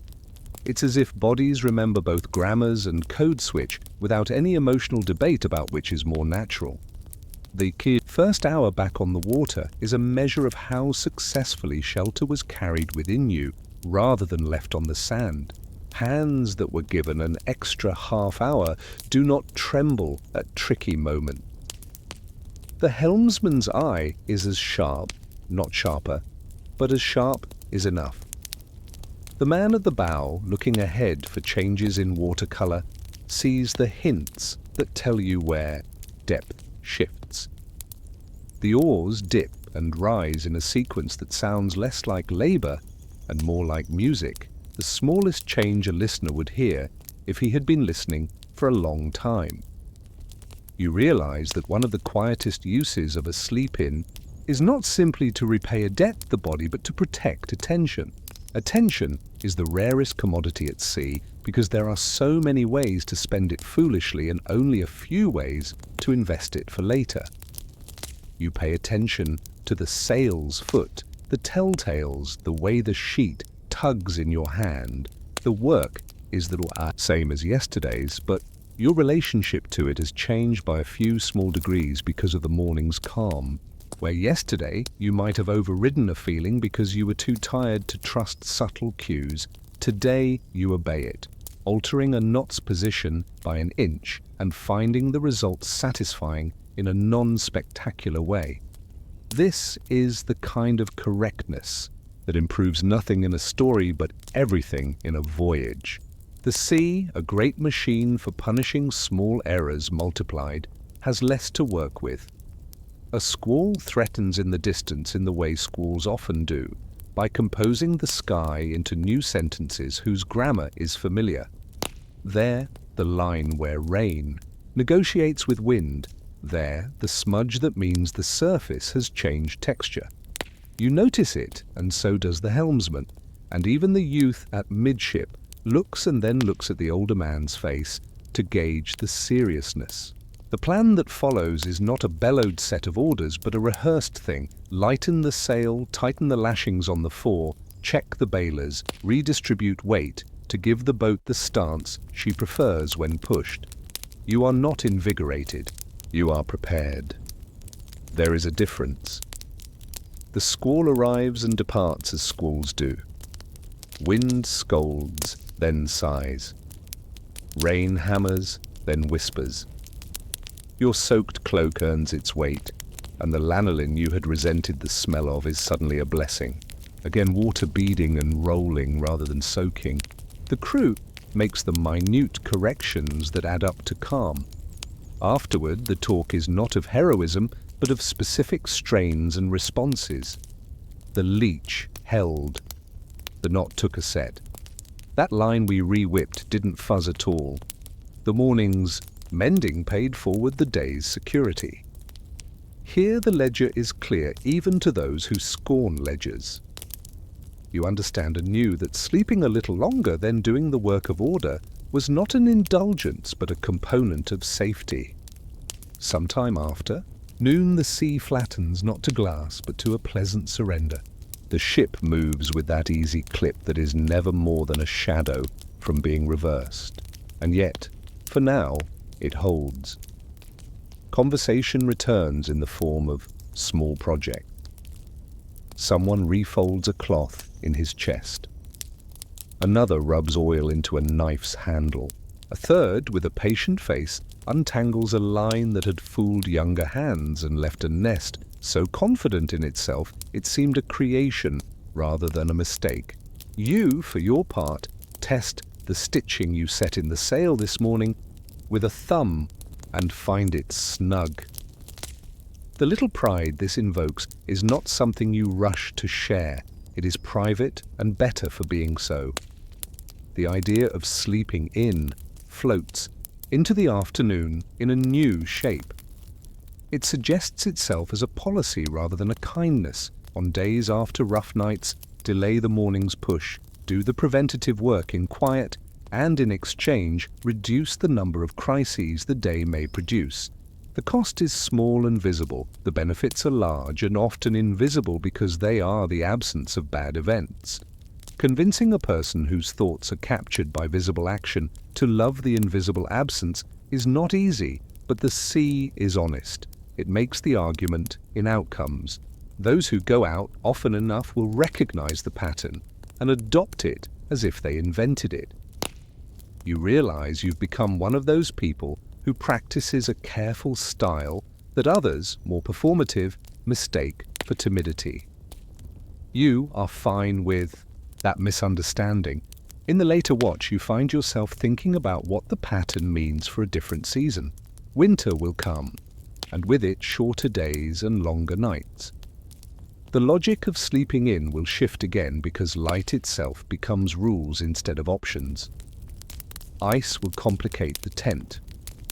Fires will be stingy. The ledger will still exist, but entries will become finer, transactions sharper. You imagine how the crew, wintered together, will use longer nights to practice the small economies that kept them not just alive, but ready to act in ways that did not drain the communal spirit. You think of an older man's face you have known, the way his eyes measured not people's speed, but their steadiness. And you think the gift you were given this morning was partly his work over years shaping the crew's culture. Near dusk, the shoreline offers a notch where you might spend the night if the wind thinks to turn unfriendly in the dark. The debate is quiet but firm. Push on in fading light to reach a known shelter farther along, or accept this imperfect cove and its awkward approach now. The decision is made in the language of tired, skilled people. You set eyes on the sky, on the water, on the line of the coast. 3 witnesses consulted without ceremony. The verdict is to stop here because the wind will not prove as true as it mutters it will. You turn in as agreed, the ship's bow nosing into new soundings, and the evening's work will repeat the morning's. Tent up, fire careful, food simple, watches set. Maybe there will be another sleep-in the morning, maybe not. The decision will be made by the conditions and by the memory of the crew's state, not by whim. As you lay your cloak down again in the tent, you think about what of the day will travel with you into sleep. The mended seams, the gingerly tested, not the oiled ore. These are tactile memories that soothe. The near squall survived without drama is a lesson better than warnings shouted, with veins standing out in the neck. The sea taught, and you heard because you had the attention to hear. You tuck your boots toward the fire again, so they will be pliant at dawn. You fold the cloth for your head in the same way that has become your custom. You look at the face of the man who will take first watch and see that his eyes are not sanded raw. He too had extra minutes today. In his account, you sleep. And because nights are generous to thought, the last thing you carry across the threshold of sleep is less a question than a promise to yourself, shaped into words because that is how the mind likes to hold it. If small mercies multiply into safety when practiced as policy, not favor, how will you, when it is your turn to set the morning's tone, grant the right extra minutes without turning them into a stolen excuse? And how will you recognize in another's face the difference between need and want when the sea will not always wait for you to think it over? You step onto a broader, rounder ship than the long, lean warboats of stories, and your sense of space shifts accordingly. The Nar is built for cargo and for crossings where the horizon offers no reassurance, only arithmetic. Its deck is higher, its sides fuller, its belly meant to carry not only men but the burdens of households, barrels and chests and bundles and tools that will make other shores habitable. You notice the smell is different, not less of tar, but more of wood and wool and food, a mingling of what must sustain life over longer interruptions from land. It is not romance that fills this ship, but responsibility. Sleep here is a negotiated thing among many needs. Cargo is not neat, Barrels of grain, casks of ale or water, sacks of meal, coils of rope thicker than a wrist, tools wrapped in leather. These must be set so that the ship sits in her lines and can ride a swell without. Rolling herself into trouble. The ballast is living as much as rock. Livestock might be on board for some passages, a small number of sheep or goats that represent future flocks. Their breath adds to the night's warmth, their noises to the night's soundtrack. The place for lying down is won from this crowded chessboard by men who know how to tie and wedge and keep goods from shifting. A child nestles against a chest that is also a dowry. A woman lays out bedding on a board raised above damp that must be accepted as the uninvited crewman. Sleeping in such a world is less personal and more communal than on a warship. You smell. The sum of everyone's lives, the watch system must be reinvented. Families on board mean different forms of care. A mother does not watch by star, but by the small sounds of a baby or the soft cough of an older child. A father measures his own watch by those sounds too, and you see that in this space, sleeping in becomes not merely a tactical decision, but a humane one that recognizes the tides within people as well as outside the hull. If a child was fretful in the night, the mother's morning turns might be less. If an older boy, eager to be strong, held a bailer late, his morning is his to own a little longer.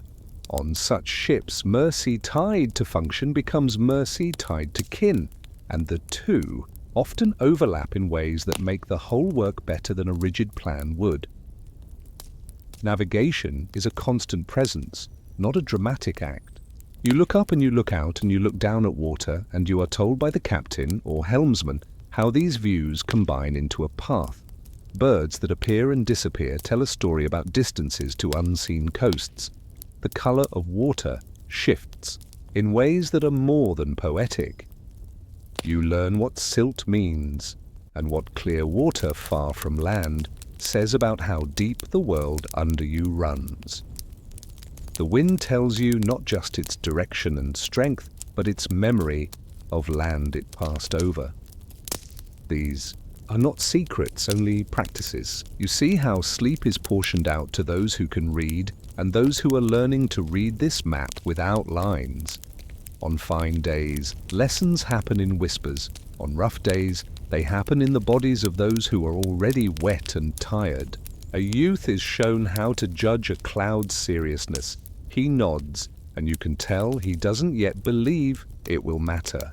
It will, and the ship will teach him without sarcasm. The ship is slower, and nights at sea mean the sky's thrift is noted. Stars are used, not worshipped. The sun's arc is a metronome of a sort, but the sea's moods swing around it like a child running rings around a steady parent. On fine nights, the sail is trimmed and the ship slides. People sleep in their prescribed places, wives beside husbands, children tucked between chests that will be rooms when they reach land. A few unmarried men on the edges, watchful and quiet. On rough nights, sleep is not abolished, but softened. People nap in shifts and the watch becomes a teacher and a nurse. The clumsy phrase, sleeping in, seems too simple for what happens between people in those hours, and yet it remains in circulation as a kind of shorthand that makes asking for help less like pleading and more like participating in the care of the whole. Food defines the day more on such long crossings than any other variable except weather. The rhythm of hydration and hunger dictates when a person can sleep and when they will lie awake with their stomach muttering. Water goes stale quickly in casks unless managed, and thin ale keeps better. You discover again the small politics of cups and ladles. Grain boiled into something kind to the mouth settles arguments as surely as it fills bellies. Dried fish, chewed to paste, gives up its calories reluctantly, and then pays in long, slow release. Children need sweetness, and are given it sparingly from stores of dried fruit or honey.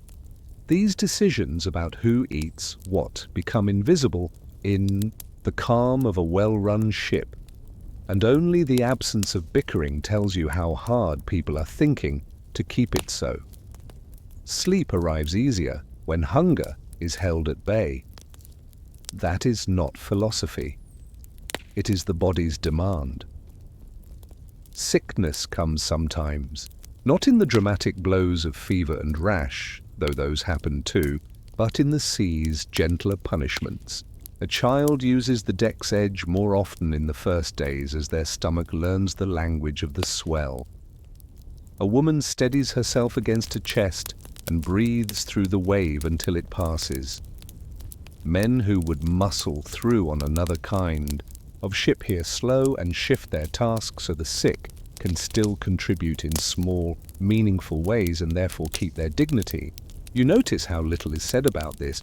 The ship is not a place for speeches. It is a place for setting up enough kindness that people obey their better selves without anyone needing to draw attention to it. The result is a berth that is not soft but is gentle in the way wood is gentle when it is well sanded. You learn to sleep around baby noises. Small cries become the new creak, the rhythm your ear integrates as background rather than alarm. There is a particular whimper you recognize instantly as hunger, and one that means discomfort with damp. You've never been a mother, but you become, in this tight world, someone who can hand a blanket or shift a chest or lift a board to make a temporary platform where a little body can be held without your legs going numb. These are the acts that, repeated, become the real history of voyages. The notes that will be carved later will name places and dates. The lives lived aboard will remember who slept through one merciful hour because someone else took a watch they weren't assigned. The Nar moves without the haste of warship, and many nights go by without event. Routine becomes comfort, and then becomes invisible. The day's marks are hatches on the inside of your mind, not on wood. You notice you worry less about land, more about the next hour's tasks, and less about the next day's. This is not resignation. It is good craft. Planning makes sense where plans can hold. At sea, attention is what holds. Sleep, then, functions as conservation, a banking of wakefulness. The permission to sleep in when weather and crew strength allow becomes a conscious tool the captain uses. The gruff, "stay down another turn" given to a young father after a blue night with a colicky child is not tender, but it is wise. And the father, half alert and half collapsed, agrees by not arguing, knowing he will pay this back a dozen ways that do not involve coin. The deep nights where nothing happens are the hardest to describe and the most meaningful to live. The sky is like a worn cloak, spread above, thick in patches, thin in others, and the sea answers it with a texture you can learn with a hand in. The water. The voices of men on watch become the outer wall of your sleep. They mark the edge of the world and keep it from falling in. The ship moves, your neighbors breathe, children whisper ghostly nothings in their dreams, and you find yourself thinking in lists that mean very little elsewhere. Turn, ease, shoulder, adjust cloak, press foot against board, breathe, sleep. You do not reach for stories. You let taxonomies do the work, small categories of sensation and task that flatten the wild into the manageable. Here, sleeping in feels less like gift-giving and more like belonging to a habit that has kept people alive for longer than anyone remembers. As the crossing deepens and the horizon does not change, morale becomes the invisible cargo that needs tending. Here, the small minutes of extra sleep are used strategically to keep the ship's temper.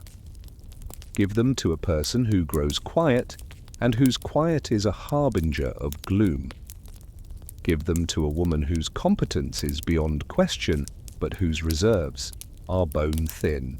Give them to yourself when you feel fault-finding at your lips over small things like a poorly coiled rope or a roughly set seam. These well-placed rests pay returns in the toneless tone of everyone's speech, in the absence of sharp words that cut at dignity, which is the fabric as strong as any sail. You come to love the way the captain sometimes says, "later," and how that single word contains within it not only a schedule, but a mercy. And after all of this, the quirk in your thoughts is simple and ordinary.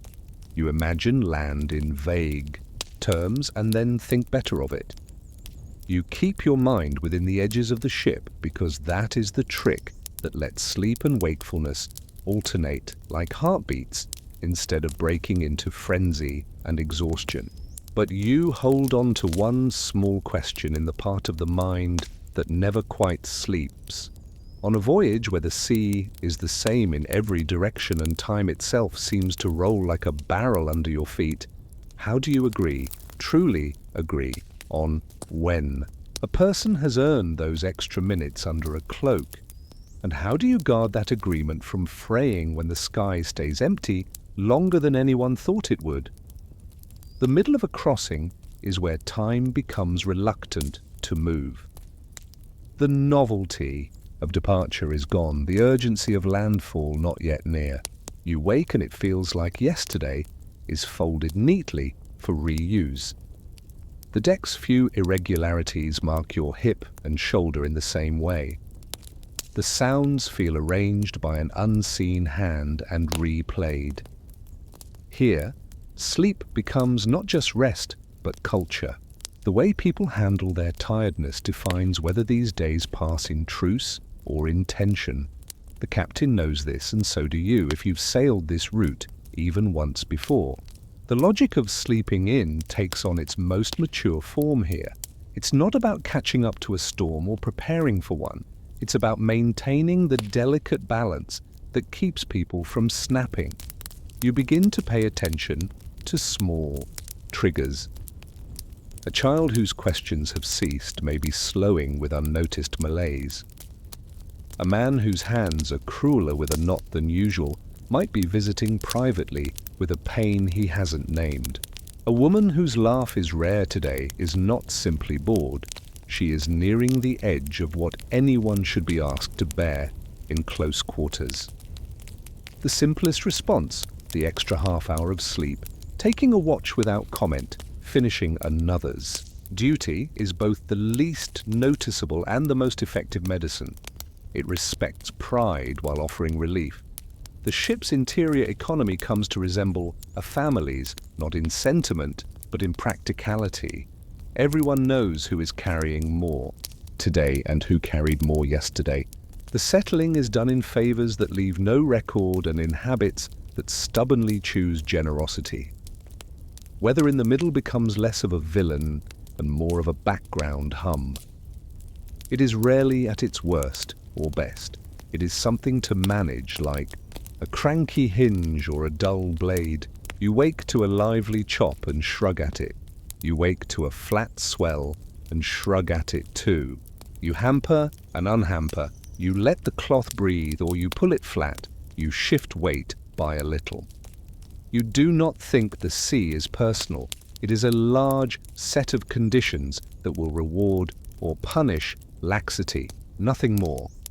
Because of this, you learn to appreciate the way the ship's sleep patterns influence seamanship. Tired people overtrim. Tired people undertrim. Rested people do the right thing. They let the sail express its willingness and adjust without anxiety. Meals are schedules stapled across time. They give days their boundaries when the sun seems to have abdicated. You have decided that mornings should be warm, middays practical, evenings forgiving. You try to stick to this. On a day when people seem worn thin, you put the better meal at the evening so no one goes to sleep sour. You watch how this, combined with permission for an extra sleep for two people who needed it, draws the ship back toward equilibrium. You think that the captain's skill is not in finding new stars, but in reading the human weather under a common roof. The phrase sleeping in becomes shorthand for a particular technique of steering people, as important as the motion of the tiller that steers the ship. You are suspicious of any leader who does not see it that way. Children remain the ship's barometers. Their moods do not lie. When they sleep easily, the crew knows it has made a good day. Adults will tolerate poor planning longer than a child will. When their faces close and their feet become heavy, people begin to move faster to settle tasks so that day can end and quiet can claim the tented places. It is not sentimental to notice this. It's a measurement. The fruit of noticing is then an extra allotment of minutes for those nearest to the care of the small. Fathers take night watch without being asked, not for show, but for survival. Mothers sleep in and no one says the phrase aloud. It becomes like the sun at noon, present, and therefore unremarkable. The Nars cargo gives back comforts you cannot afford to squander. A barrel becomes a table for mending by daylight. A chest becomes a bench. A bundle of cloth becomes a cushion for a back that would otherwise grind against a beam. People get good at moving around these things with grace, and this grace itself saves energy. You part your path where someone sleeping has spread a cloak. You reach across a person's space for a tool with a phrase that keeps resentment away. By your leave, you say. And such tiny courtesies do the work of a night's rest sometimes. They are like stitches that keep the fabric from tearing where it is stretched. When you see a day where people stop saying them, you intervene by changing the watch, by moving tasks around, by reintroducing a snack at a non-usual time. These are the careful manipulations of a craftsperson working in a medium that is people. On dull, safe days, the ship has the luxury of small education. The older show the younger how to read the sun's arc when it hides behind cloud by learning the shadow's manners. You show a boy how to estimate the speed by counting heartbeats between wave crests and converting that felt interval into a number you know is accurate enough for a human to navigate by. Sleep, you say to him, is what we use to be able to do this. He looks at you as if you have told him the punchline to a joke. Most of life's real jokes are this unfunny. He will get it later when his first headache from fatigue turns a simple task into a confusion and someone's permission for extra rest rescues him from making a fool's mistake. A day of rain arrives and stays as a grey sheet, the world reduced to the space under the sail. The Nar keeps moving because she must. Wetness is ubiquitous but not panic-inducing. People rotate drying of cloaks by the simple method of wearing the least damp one in 2-hour shifts. The time slots are set with the same fairness as watch turns. No one gets warm for long, but everyone avoids the deep cold that makes the mind clumsy. Here again the phrase sleeping in is used not to describe decadence but to lay out a plan. The next morning's duties will begin later, so that damp can be fought with blankets and the body's own heat rather than with heroics. You all agree without debate because you feel it in your bones like wind direction.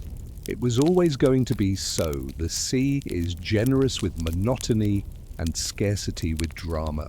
When it does grant scenes that people tell later, whales sounding near the bow, a flock of birds fishing in a frenzy, a sudden clearing of sky that reveals a line of land, they thread themselves through days like beads on a string of practicalities.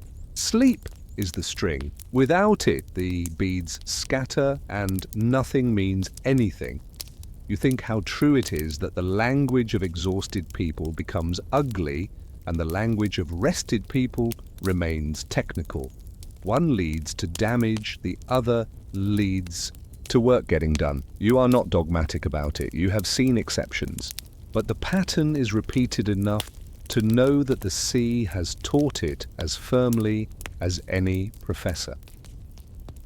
Toward the end of the long middle, the bird signs change. You spot types you haven't for a few days, and that kind of pattern is like a bell. The helmsman checks not just the sky, but the others' faces.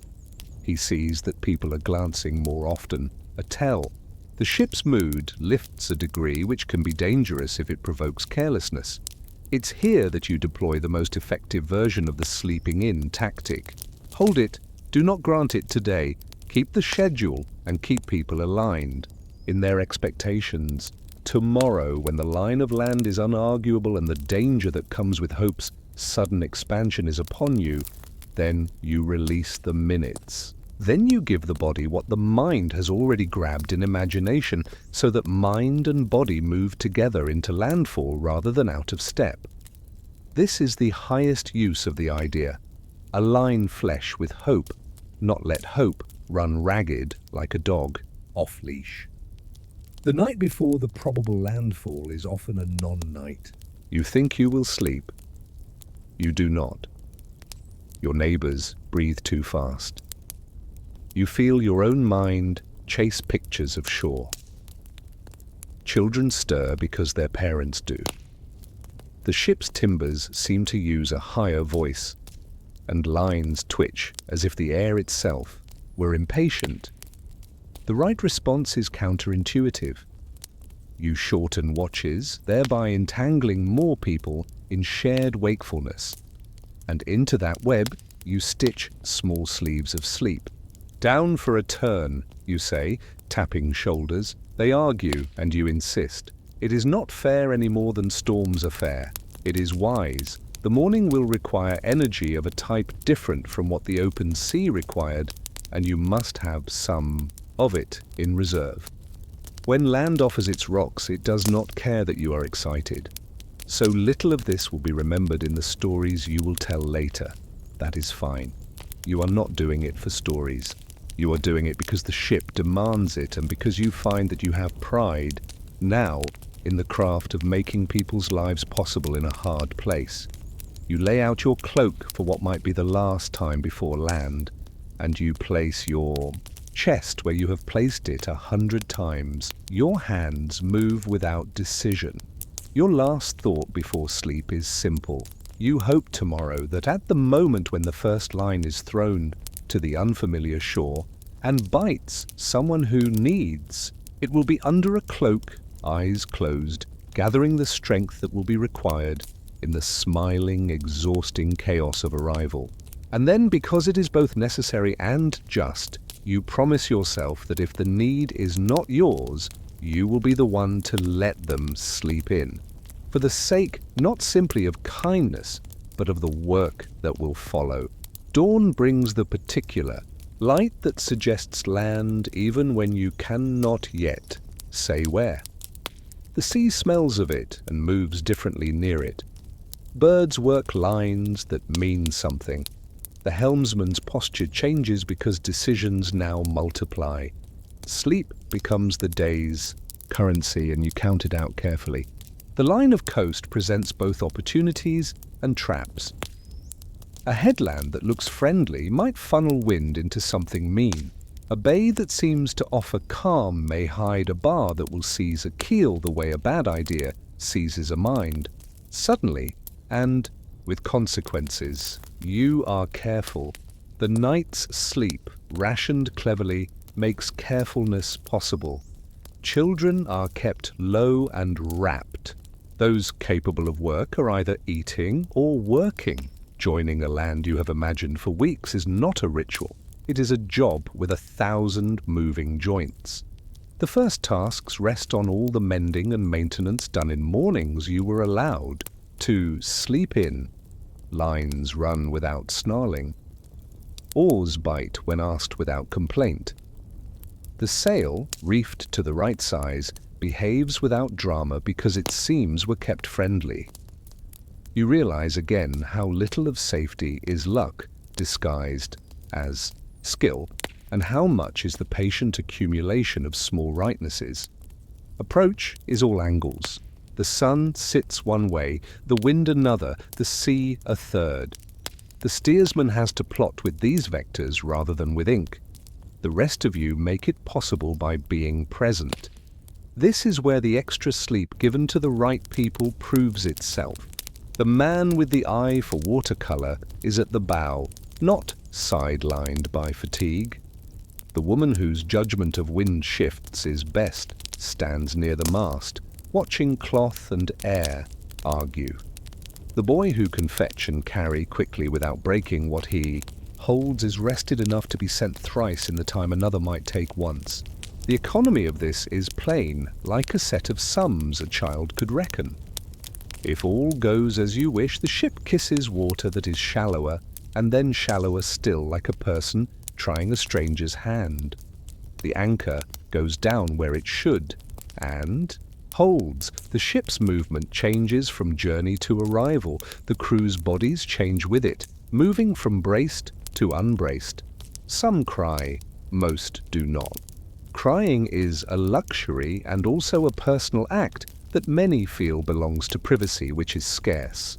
Aboard, there is no lack of feeling, though. It is everywhere, in the way hands come to rest on wood and stay there as if the touch itself were completing a long loop. Unloading is another campaign of its own. Lines appear like arteries, and the ship serves as a heart for a while, sending goods along them to the shore where life will be restarted. You had slept in 2 mornings ago, so that this morning your back and legs would not fail you now. You lift and set, lift and set. The children are carried. The old are helped. Every chest is both a burden and a future, and lifting it is a kind of inheritance. Who did or did not sleep on any given night does not matter much to the shore people who watch, but to you it matters, and you keep track of who must be given time later, even here, even now. A person who did too much today will be allowed to do less when camp is made.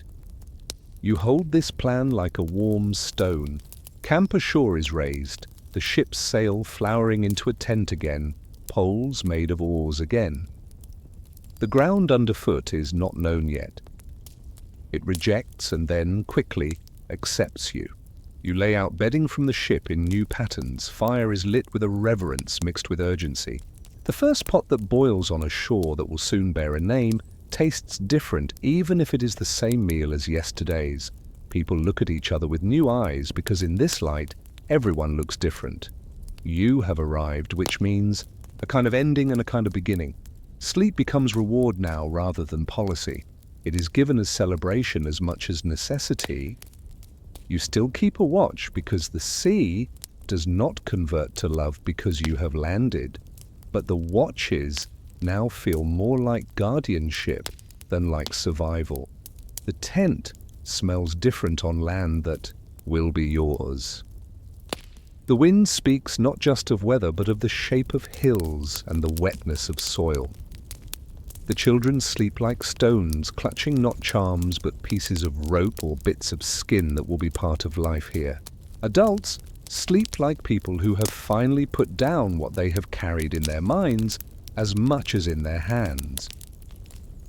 In the days that follow, the ledger of sleeping in is closed without ceremony. Accounts settle in tasks accepted and tasks handed off. The crew dissolves into settlers or motors back across the water, depending on their reasons for coming. Among those who remain, the culture of care that made the crossing possible will need to be transplanted into the rhythms of land. You think it will. The same logic, small mercies, preventative work, fairness measured in attention rather than in speeches, belongs in a farm or a little hall as much as on a ship. You say this to yourself without preaching it to others. You simply start to live it and expect the few who shared your crossing will go on living it too. The habit of making a space where a tired person can sleep in without being made to feel less will in quiet ways define the place you build. You walk back to the ship alone for a moment in the late afternoon of a first day ashore and lay a hand on the wood. It is not a romantic gesture, it is just something you do because the body asks. The ship was the world, she is now a thing, albeit a significant one, in a larger world again. You see how thin the line is between vessel and tool, between bed and plank, between tent and sail, between ocean and field. The human connects those opposites with routine and mercy. You turn from the ship and return to the tent. Inside, a man who did not get extra rest on the last 2 nights is asleep and will not be wakened until they must. You will tip your body around him to reach for something. You will lower your voice at the flap. You will preserve this minute because tomorrow he will build the hearth or dig the trench or turn the first sod, and you want his hands to be as sure as stones when they do. Later, in bed places that will be truly beds with walls and a real roof, memories will be told, and they will sound like stories of whales and storms and brave decisions made by people who hold tillers. Those things will be told, but those who have done this will also remember the way a cloak's edge was kept dry for a face, the way a needle passed in it without breaking, the way an older hand's nod granted a half-hour under it on a morning when the sky would have let the book be opened early, but the people would not. It will occur to you in those calmer days that this is the uncompelling but durable truth the sea taught you, that a minute of sanctioned rest in the right place often holds up a whole day's worth of labor. And you will likely ask yourself, as you close your eyes for the last time in a day, now made of soil instead of salt, how many of those minutes you will remember, and how many of them will keep doing their quiet work in you long after you stop measuring time in watches and tides. You find yourself in seasons where the light refuses the usual etiquette. In high summer, the sun dips but does not vanish. In deep winter, darkness lingers as if it had replaced day rather than complementing it. Both conditions rearrange sleeps. Grammar. In the long light, crews learn to impose darkness through behavior rather than through sky. In the long dark, they learn to impose day. Culture, not the sun, becomes the clock. This is less romantic than it sounds. It is a work of discipline and of simple devices. You use the sail as a blind to dim a part of the deck and call that night. You light a small lamp in the dead noon of winter and call that day. You find that names matter because they focus effort. In the midnight sun, the danger is not fatigue from lack of light, but fatigue from abundance of time. Work stretches, tasks multiply, and the temptation to keep going because the world looks awake becomes a trap. You counter this with agreed schedules. Watch changes happen when the sun touches a precise location near the horizon, not when it disappears. Sleeping in takes on a role that looks perversely strict. It is enforced. A man tempted to keep going is told to lie down. He resists because he thinks energy is endless in such brightness. He is wrong, and the helmsman knows it because he has seen the edge where sharpness turns to dullness in the faces of men who have chased long days into long nights without permission. The gift is now a rule. Mercy wears a stern face, and the crew is better for it. In winter's long darkness, the opposite problem scratches at the door. The sky offers sleep for hours that you cannot accept without losing the day's practical necessities. The sea is colder, the wind more cutting, and rest seems an answer to all. But survival demands a different posture. You carve days out of night. Work is done by lamp and by the memory of where lines sit and how knots feel in a hand rather than by sight. The tent glows like a hearth, even when it is only a small ring of light within the center of a great outer shadow. Sleep is rationed by plan, not offered by sky. Sleeping in happens less often as a discretionary gift and more often as the triage of weariness. The man whose hands have lost sensation cannot be on the rope. The woman who has kept the ships, small accounts of food and water in her head without pause must be given time when her head aches in a way that threatens clarity. Here, extra minutes are prescribed like medicine, not bartered like courtesies. Storm nights are the places where processes become revelation. The sea in its anger is not theatrical to those who must keep a ship alive in it. It is mechanical. Waves arrive in sets like a machine's hammers. Wind presses painfully, and you find where your body has edge or give in your joints not by introspection, but by whether you can haul without fail. The ship shows you where she is strong and where she is uncertain. You watch her flex, and you forgive her for being a thing built by human hands. You find your forgiveness stretched sometimes by fear. Fear is honest in storms, and the crew's shared decisions about rest and wakefulness bear their real fruit. Those who were granted sleep when it seemed almost a luxury now prove that it was insurance. Their minds do not seize up on small tasks. They retrieve a line, they ease a jam, they read a wave's intent. The ledger you have been keeping in your gut, not on parchment, pays out survival. The senses become your hours. You count sets of waves and feel the pattern. You listen to the sail and hear whether its voice is too tight or too slack. You smell the metal of the air and know whether ice is near or lightning on the way. Your body tells you how long you've been pulling by which muscles are calling your name, not by the sun's angle. When a person is told to sleep in after such a night, it will not be because the day is gentle and the helmsman kind. It will be because the crew has measured what remains to be done and has determined who must be the sharpest in the moments when touch and judgment decide whether a hull is bruised or broken. The individualized gift has become a communal strategy at its starkest. In polar twilight seasons, the boundaries between on deck and under tent blur. The ship lives in half light and half shadow, and so do you. Your eyes strain and then relax, so often that headaches are part of the tax. Sleep's role is now to reset the balances your senses keep losing. You learn small ways to coax it. A hood drawn just so to make artificial night. The inner fold of cloak pulled over the eyes to block glances of glare off water that persist even when you've turned your face away. A trick with a strip of cloth tied loosely to remind a wrist not to flex in a way that makes pain wake you. These hacks are not the lore of storytellers. They are the little inventions of tired brains trying to preserve function. The phrase sleeping in drifts away from meaning extra time.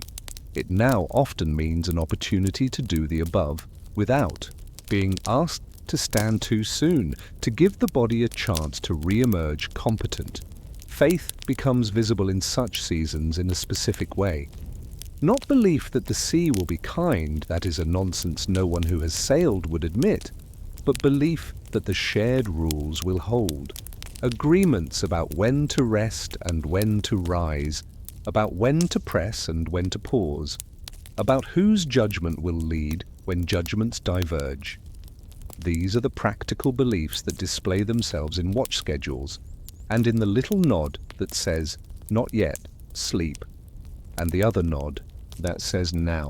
Rituals that on shore might be religious in a formal way, here take the form of morning checklists and evening closures. The ritual is not empty. It creates a groove in time that the mind can ride instead of fighting weather's chaos every second. You find that one measure of a good crew is its ability to maintain this ritual architecture in both the day that never ends and the night that does not lift.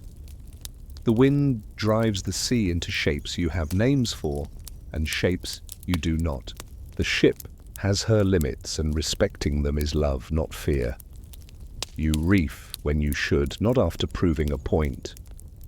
You run before it when you cannot keep your nose into it without inviting a green sea aboard. You do not turn your back on the helm. The man at the tiller becomes both the ship's mind and her heart rate. You relieve him with extra minutes, even if he says he can keep going, because you have seen too many hands freeze in place and later not be able to bend. Sleep in for the helmsman can look like a refusal of heroics.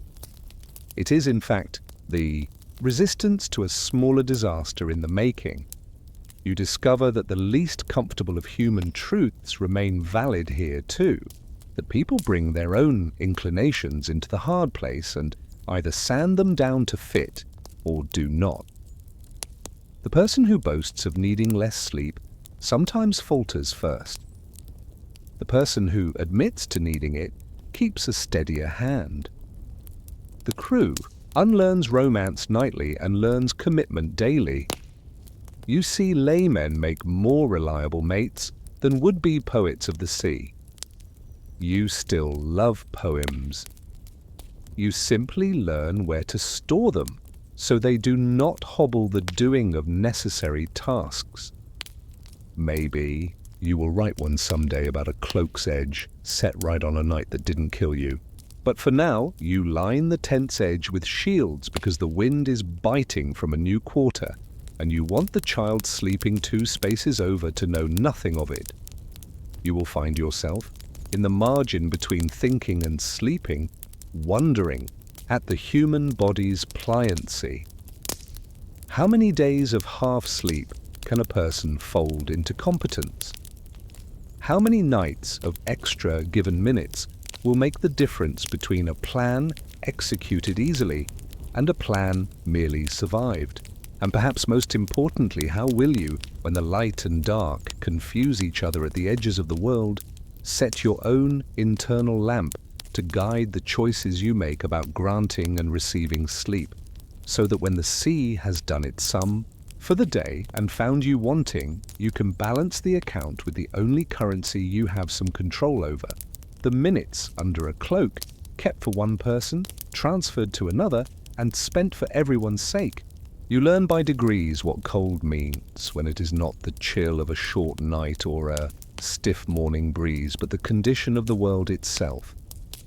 In polar twilight, the air holds its weight differently.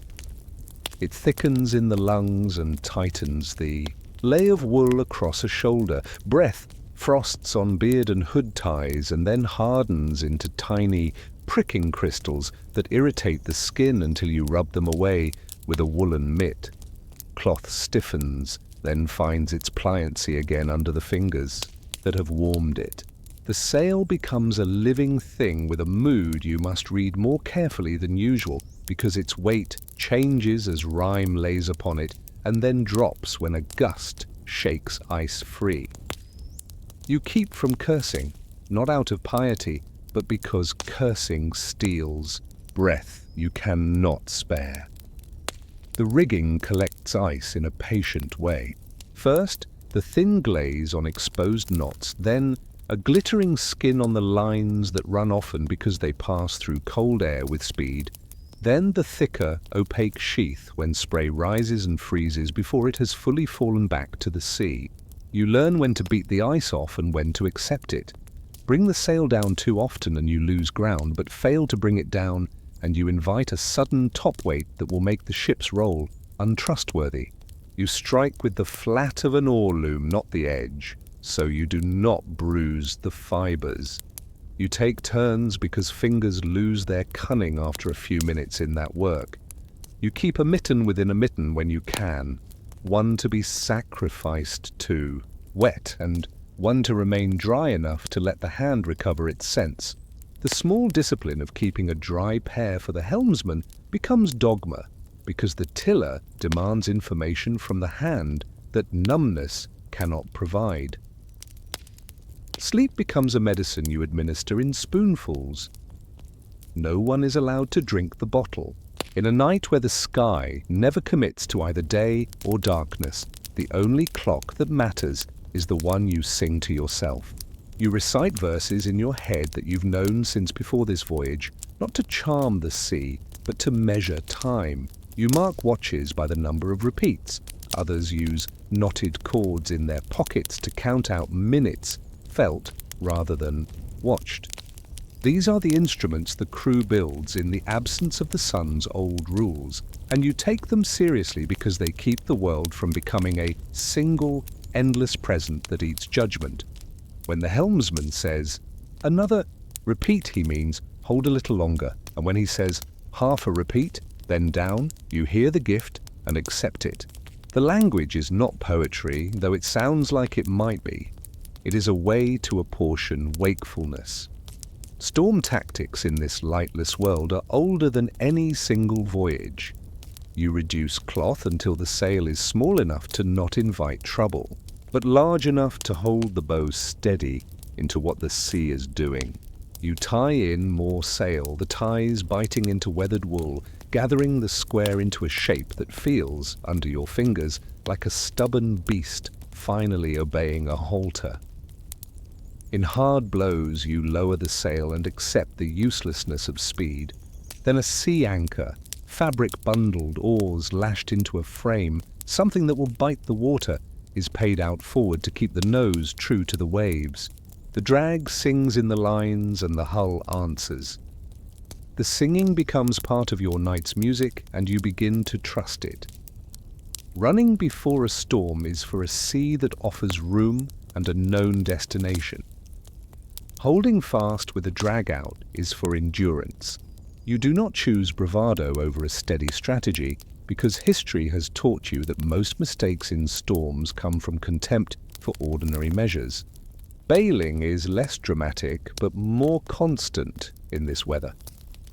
The sea, when it chooses to come aboard, does so without listening to arguments. You cannot stop all of it. You can keep ahead of it. Bailers are kept at hand and there is a rhythm to the work that puts your mind between counting and emptiness. You pass the filled vessel, not toss it. Tossing spills precious energy. You set the empty back where a hand can find it without a glance. You keep the space clear to move even when bodies seek warmth by shrinking into themselves. No one steps on another's cloak because the cost of that small thoughtlessness is not just a flap of annoyance, but cold stolen from a neighbor's inventory for the night. You find yourself thinking like a steward of a storehouse you cannot see, measuring out calories and moments with the same care. Ice in the bilge sounds different than water. It crackles where water sloshes. You learn the signs you do not let it build because ice ground into wood makes a rash in the grain that later becomes a wound. A spare board, warmed by the stove ash that clings to it from some earlier shore, is used to scrape the half-frozen slush before it can seize. Hands smart from the cold, you rotate the job ruthlessly. The man who lingers because he can do a little more is told to shift, because you have seen how quickly hands lie about their condition, and you will need that grip later on a line that truly matters. Here, kindness wears the face of enforcement. You like that better than elaborate speeches about care. You have no patience for speeches when your breath makes clouds before your face and you are counting the seconds until the next change. The helmsman, in these seasons, becomes both a judge and a patient. You watch him for the small mistakes. The tiller held a fraction too long in one position, the correction made with a jerk rather than a smooth compensation, the face that begins to wear the expression of someone thinking of warmth rather than water. These are the signs that he has passed his current capacity. You tap his arm and point to the man prepared to take his place, and in that nod, you direct both men into a transaction that preserves the ship's balance. When you are the helmsman, you accept the tap without the old urge to say you need no relief. Pride is thin clothing in this weather. It is not enough. You wear the cloak of practice instead, the heavy wool of repeated right acts. Food and drink become more than sustenance. They become thermal management. A warm broth, so thin some days you'd laugh at its poverty in other circumstances, delivers heat to the inside in a way that wool and shields cannot accomplish alone. You adjust the timing of such cups to fall just before the onset of a watch rather than after. A body that begins a stand with a warm core can hold for the planned span without the mind's edges fraying. Cold water, in its place in warmer seasons, would be a blessing. Here it steals heat to get up to your own temperature before it gives any back, and so it is treated with suspicion and held in close store. A handful of rendered fat slipped into porridge is not pretty, but it turns the light in the eye back up half a notch. You count such notches the way you count the knots in a line you have spliced. Precision is kindness's best partner. You do not neglect the small work that keeps sleep from being miserly when it is permitted. Cloaks are shaken free of ice and then beaten with a pole to dislodge what sticks. Boots are tucked near whatever heat can be had, the leather kept just enough warm to not harden into a shape that will fight a foot at the next watch change. Hoods are twisted to dislodge the little icicles that form at their edges, because those delicate spikes will pierce the skin when you pull fabric up in a hurry.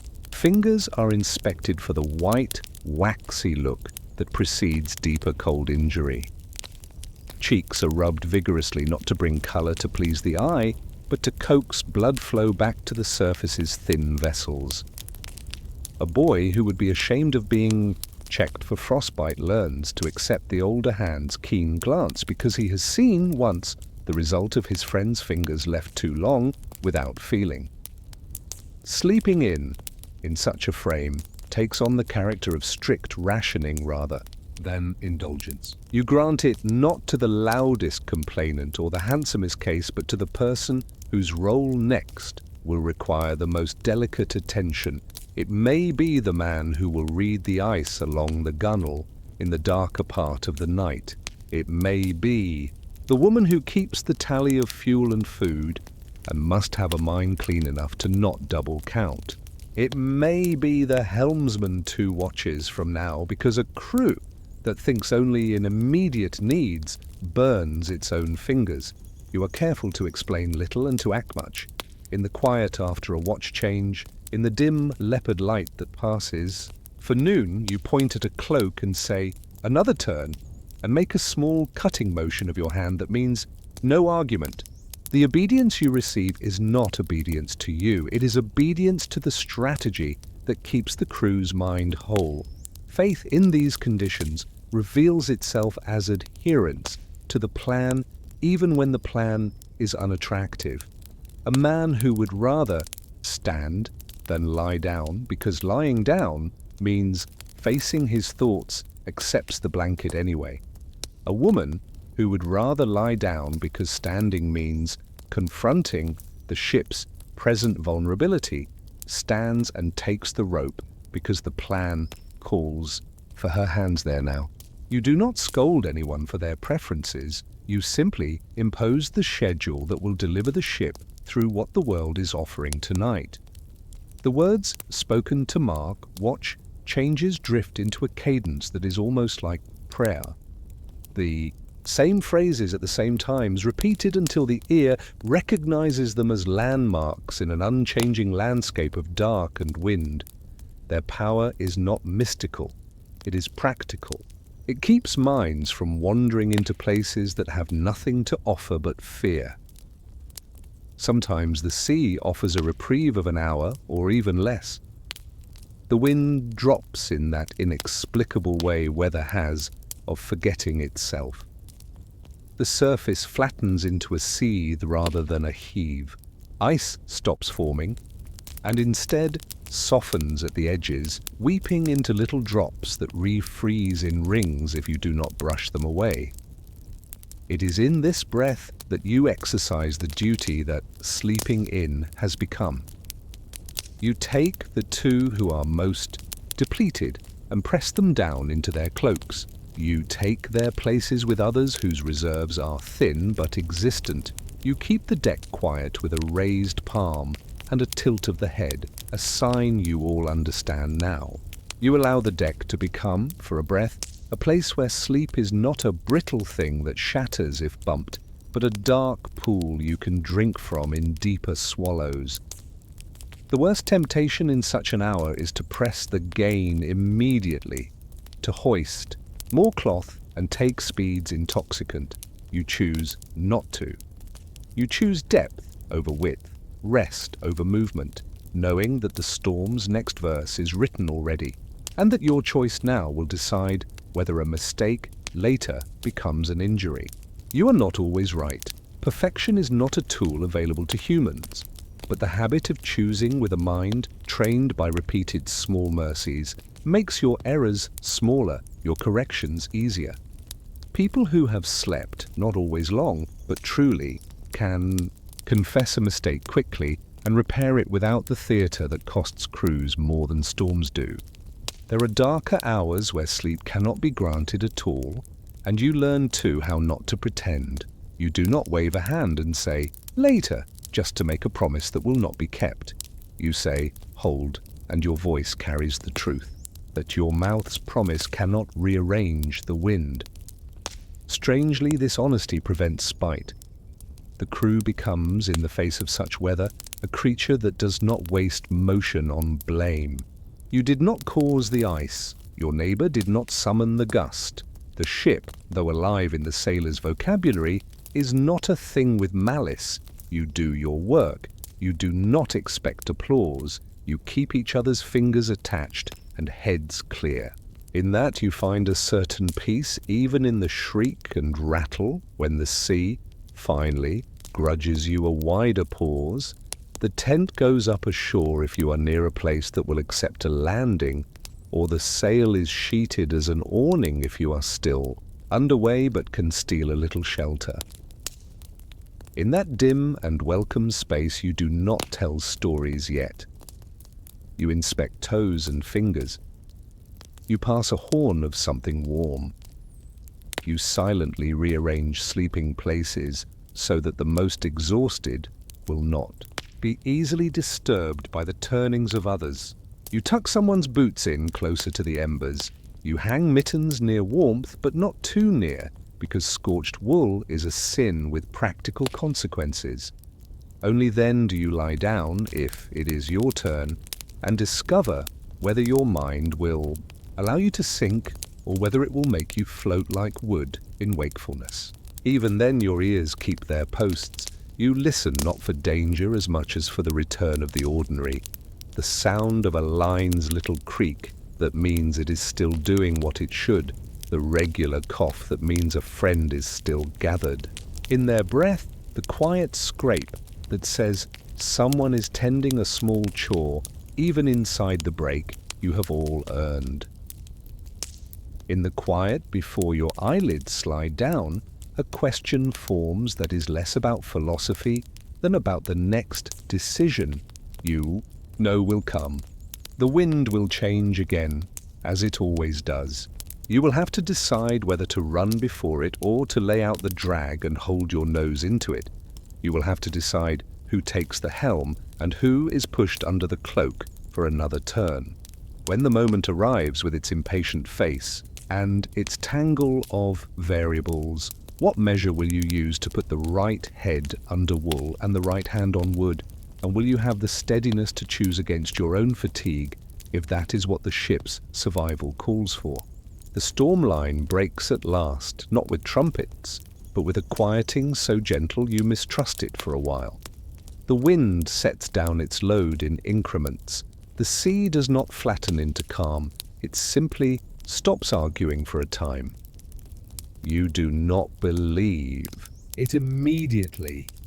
You hold the ship as you have been holding her, with tight hands and half-held breath, until the set of waves and the tone of rigging tell you that this is not a trick. Only then do you let the sail grow a little and the helm ease a fraction. This moment is not a release into celebration. It is the beginning of a calculated drift toward safety. Fatigue masquerades as relief and would casually invite danger if you let it be in charge. You resist by returning to your rituals, check the lashings, tend the lines, set the watch anew with adjusted spans, count the crew with your eyes and your ears. Winter harbour is a word and also a choice. The coast, when it appears, does so as a darker band against the iron of sea and sky. The signs you trust in other seasons, bird roads, watercolour, smells carried by wind, are muted in the cold. Even so, a kind of hush tells you where the land's shoulder lifts some violence off the water. A notch in the line of low hills promises more than it can technically guarantee. You read the place and choose the path that lets the ship's behaviour, not your wish, decide whether the approach is good. At the edge of caution is where you live your competence. A watch is set forward with eyes to judge the nudge of rock beneath water. The sounder, if you have one that suits, is worked, and if not, you read the sea's shoulders for the telltale that says depth is thinning. You move deliberately, slow enough to permit corrections, quick enough to avoid being caught with a side toward a sea that remembers how to kick. At last, the anchor takes. The line snubs, not with the jerk you dread, but with the firm handshake of something matched to its purpose. The ship's motion changes from travel to tether, and your legs adjust without you asking them to. You do not collapse. You move into the next phase of work, the same as always, closing what must be closed, opening what must be opened, securing what must not wander in the night's smaller winds. Only then does the brain permit itself a small narrative. We are safe enough for now. The weight of that sentence would surprise you if you had the spare energy to be surprised. Instead, you accept it as a fact filed among facts. You pass it to the next person with the same tone you used to announce that a tie needed another loop. As soon as wood is underfoot that does not move, the tent rises. Poles are oars again, cloth turns from skin to roof. Shields line the windward side and make a low wall that is more helpful than one would expect to someone who has not slept within such order before. A small lamp is lit, the flame guarded from the greedy breath of draughts. The heat is minor, but it organizes the air. It says, "This side of the cloth is ours." Bedding is arranged. Heather, if you cut it the last time ashore, spare cloaks if not. Sleep inside such a tent is a different metal than the sleep on deck. It is not purer. Nothing about life here is pure, but it is richer for having edges. The mind, which has been vigilant in every direction, gets to pretend for a few hours that the world is smaller, manageable. You must decide who will be allowed to sink into that richer sleep and who will keep the human lamp lit against the outer, dark. The ledger that has travelled with the ship is pulled from memory and thumbed without ceremony. The helmsman is not first. He will be needed soon, and a nap now would unwind him in a way that would make the next watch rub like wool against a burr. The bailer, who beat ice with steady hands when others' judgment had grown ragged, earns his turn.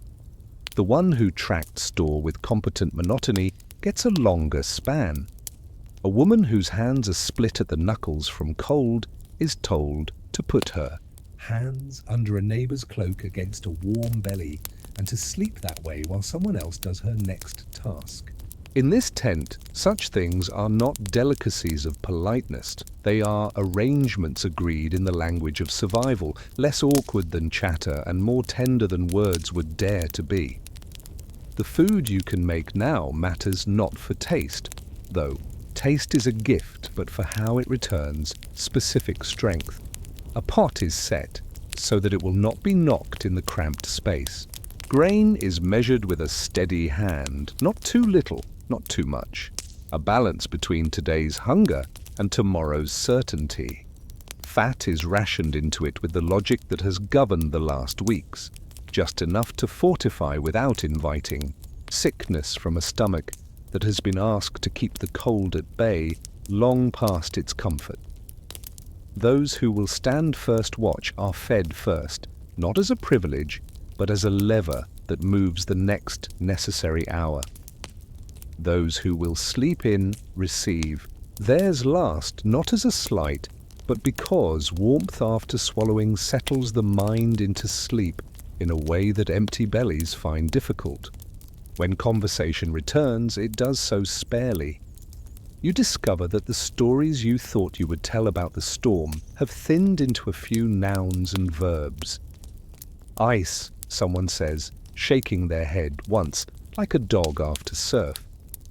Drag held, another answers, as if speaking to a question about price rather than danger. Hands, someone says, holding up fingers whose skin is broken like cracked earth in small drought.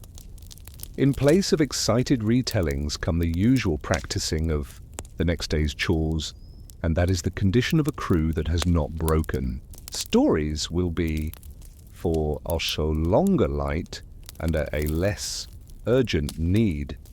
Tonight is for inventory, pain measured, tools accounted for, sleep parceled out in the smallest cups that still amount to something, when you finally lay your head to the bundled tunic that forms a pillow and pull your cloak until its familiar smell of lanolin and smoke hides the tent's lighter smells. Your body does the thing you have been asking it to do by hints and orders and tricks for more days than you can count. It gives way. Sleep, that is not a watchman, takes you. It pulls in the joints first, and then rises to the chest with a sweet fatigue that is not collapse, but completion. The noise of the tent dims to a place that no longer assigns you tasks. This is the sleeping in. You have been moving toward, like a ship, toward a land that does not announce itself until the keel grumbles at the first flirt of sand. You do not know you are asleep because sleep's kindness is partly its ignorance of the sleeper. Morning in Winter Harbor has a different light, tinted by low sun if you are lucky, and by the memory of sun if you are not. Either way, work is friendlier when the ship does not buck under your feet. A new set of tasks declares itself. Ice must be cleared from lines before it fuses. The sail must be dried if the day offers enough air to do it without bringing new ice into existence. If you are to stay, a windbreak of stones or planks might be thrown up to add to the tent's competence. If you must go on, the ship's heart must be checked with care. Seams peered at and pressed, rivets tapped to listen to their tone, a kind of stethoscope for wood and iron that your fingers have grown practiced at using. The night's sleeping in shows in the number of things done on first instruction rather than second, in the absence of brittle voices, in the quickness with which someone fetches something you did not realize you needed until the thought had fully formed. A quiet climax comes not as a single act, but as the day's routine yielding no unpleasant surprises. Lines run. Oars sit ready with no new splinters. The sail, when it goes up, does so without complaining in the voice you've learned to hate. The one that means wet turned to ice in the folds and someone will pay for it. The helmsman's face, when he tests the ship's responsiveness, shows not the proud grin of victory, but the narrower, more functional satisfaction that says the craft will answer with her usual manners. It is in these moments that the practices you have tended, minutes under cloaks given and received, watches kept sharp but humane, ritual language preserved even when the sky mocked you, arrive at their conclusion in a register that most people miss because it is quiet. The reflection that insists itself on a day like this is not grand. It is specific. You think of the young man whose hands you made warm against your ribs when he would have hidden his pain. He now checks a knot as if he invented it. You think of the woman who was given the lamp's tally when you sensed her. Mind could carry it without becoming lost in its numbers. She now announces measures without hesitation and without the apology that once clung to her words. You think of the helmsman who learned to accept being relieved at a gesture rather than at the edge of failure. His tiller hand now returns to work after rest with less of the shaking that used to insult his pride. These are the small miracles born of policy, not providence. Sleeping in, transformed from favor into craft, made them. You could stop, thinking there, and it would be enough, but minds in harbor find pathways to larger comparisons. You imagine other humans in other work that requires wakefulness at odd hours, people who watch fires in towns or boilers in ships, those who pace along palisades or sit at stations listening for messages in lines, people who haul nets by night, or lay beams by winter twilight because the season demands it. You imagine that their craft, too, is made solid by the same boring mercies, minutes granted and not stolen, routines that turn the formless night into a set of comprehensible steps, kindnesses that are less emotion than schedule, made regular so they do not depend on someone's mood. You wonder whether the word you use aboard could travel to their workplaces and be understood without translation. There is still courage in this life, and you do not deny it. What you accept now in your bones is that courage without steadiness is a sharp tool that cuts wildly and breaks quickly. The sea does not pay high prices for displays. It pays in safe passages for attentiveness compounded. You are grateful that you were taught this before you had to learn it solely from your own mistakes. You hope those you will teach will take it in with fewer bruises, and you resolve, quietly, to fight for the boring mercies, enforced rest, when the mind is tempted to hurry, extra minutes for those whose next task needs them more.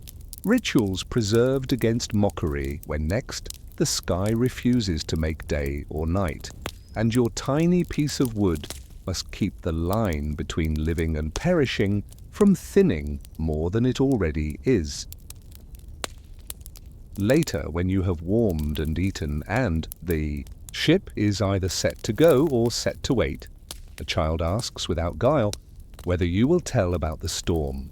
You will, but you will begin oddly with the part about the mitten within the mitten, or the way the bailer is passed, or how the lamp's wick must be trimmed to burn just so. The child will not understand at first why you begin with these items, and not with the great wave and the heaved drag, and the ice that made knives on the sail's foot.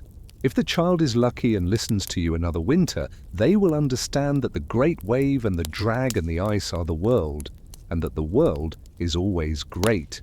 The only part you control is your small gear and your minute of rest, properly offered or properly taken, which taken together make the difference between a story told and a story lost, as you lay to rest that night in a tent that no longer needs to fight every gust, and a ship that now hums like a cat rather than a snarling dog. You allow yourself a thought that touches on the living world beyond this harbor.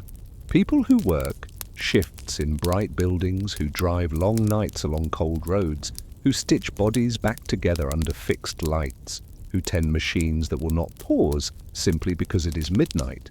Perhaps they, too, survive and keep their craft whole by the same ledger of mercy you have kept with your crew without writing a single word. And if that is true, what small scheduled kindness will you decide to defend next time the bright day refuses to end, or the long night refuses to lift, so that others you work beside, on wood or on land, can keep both their competence and their humanity alive together?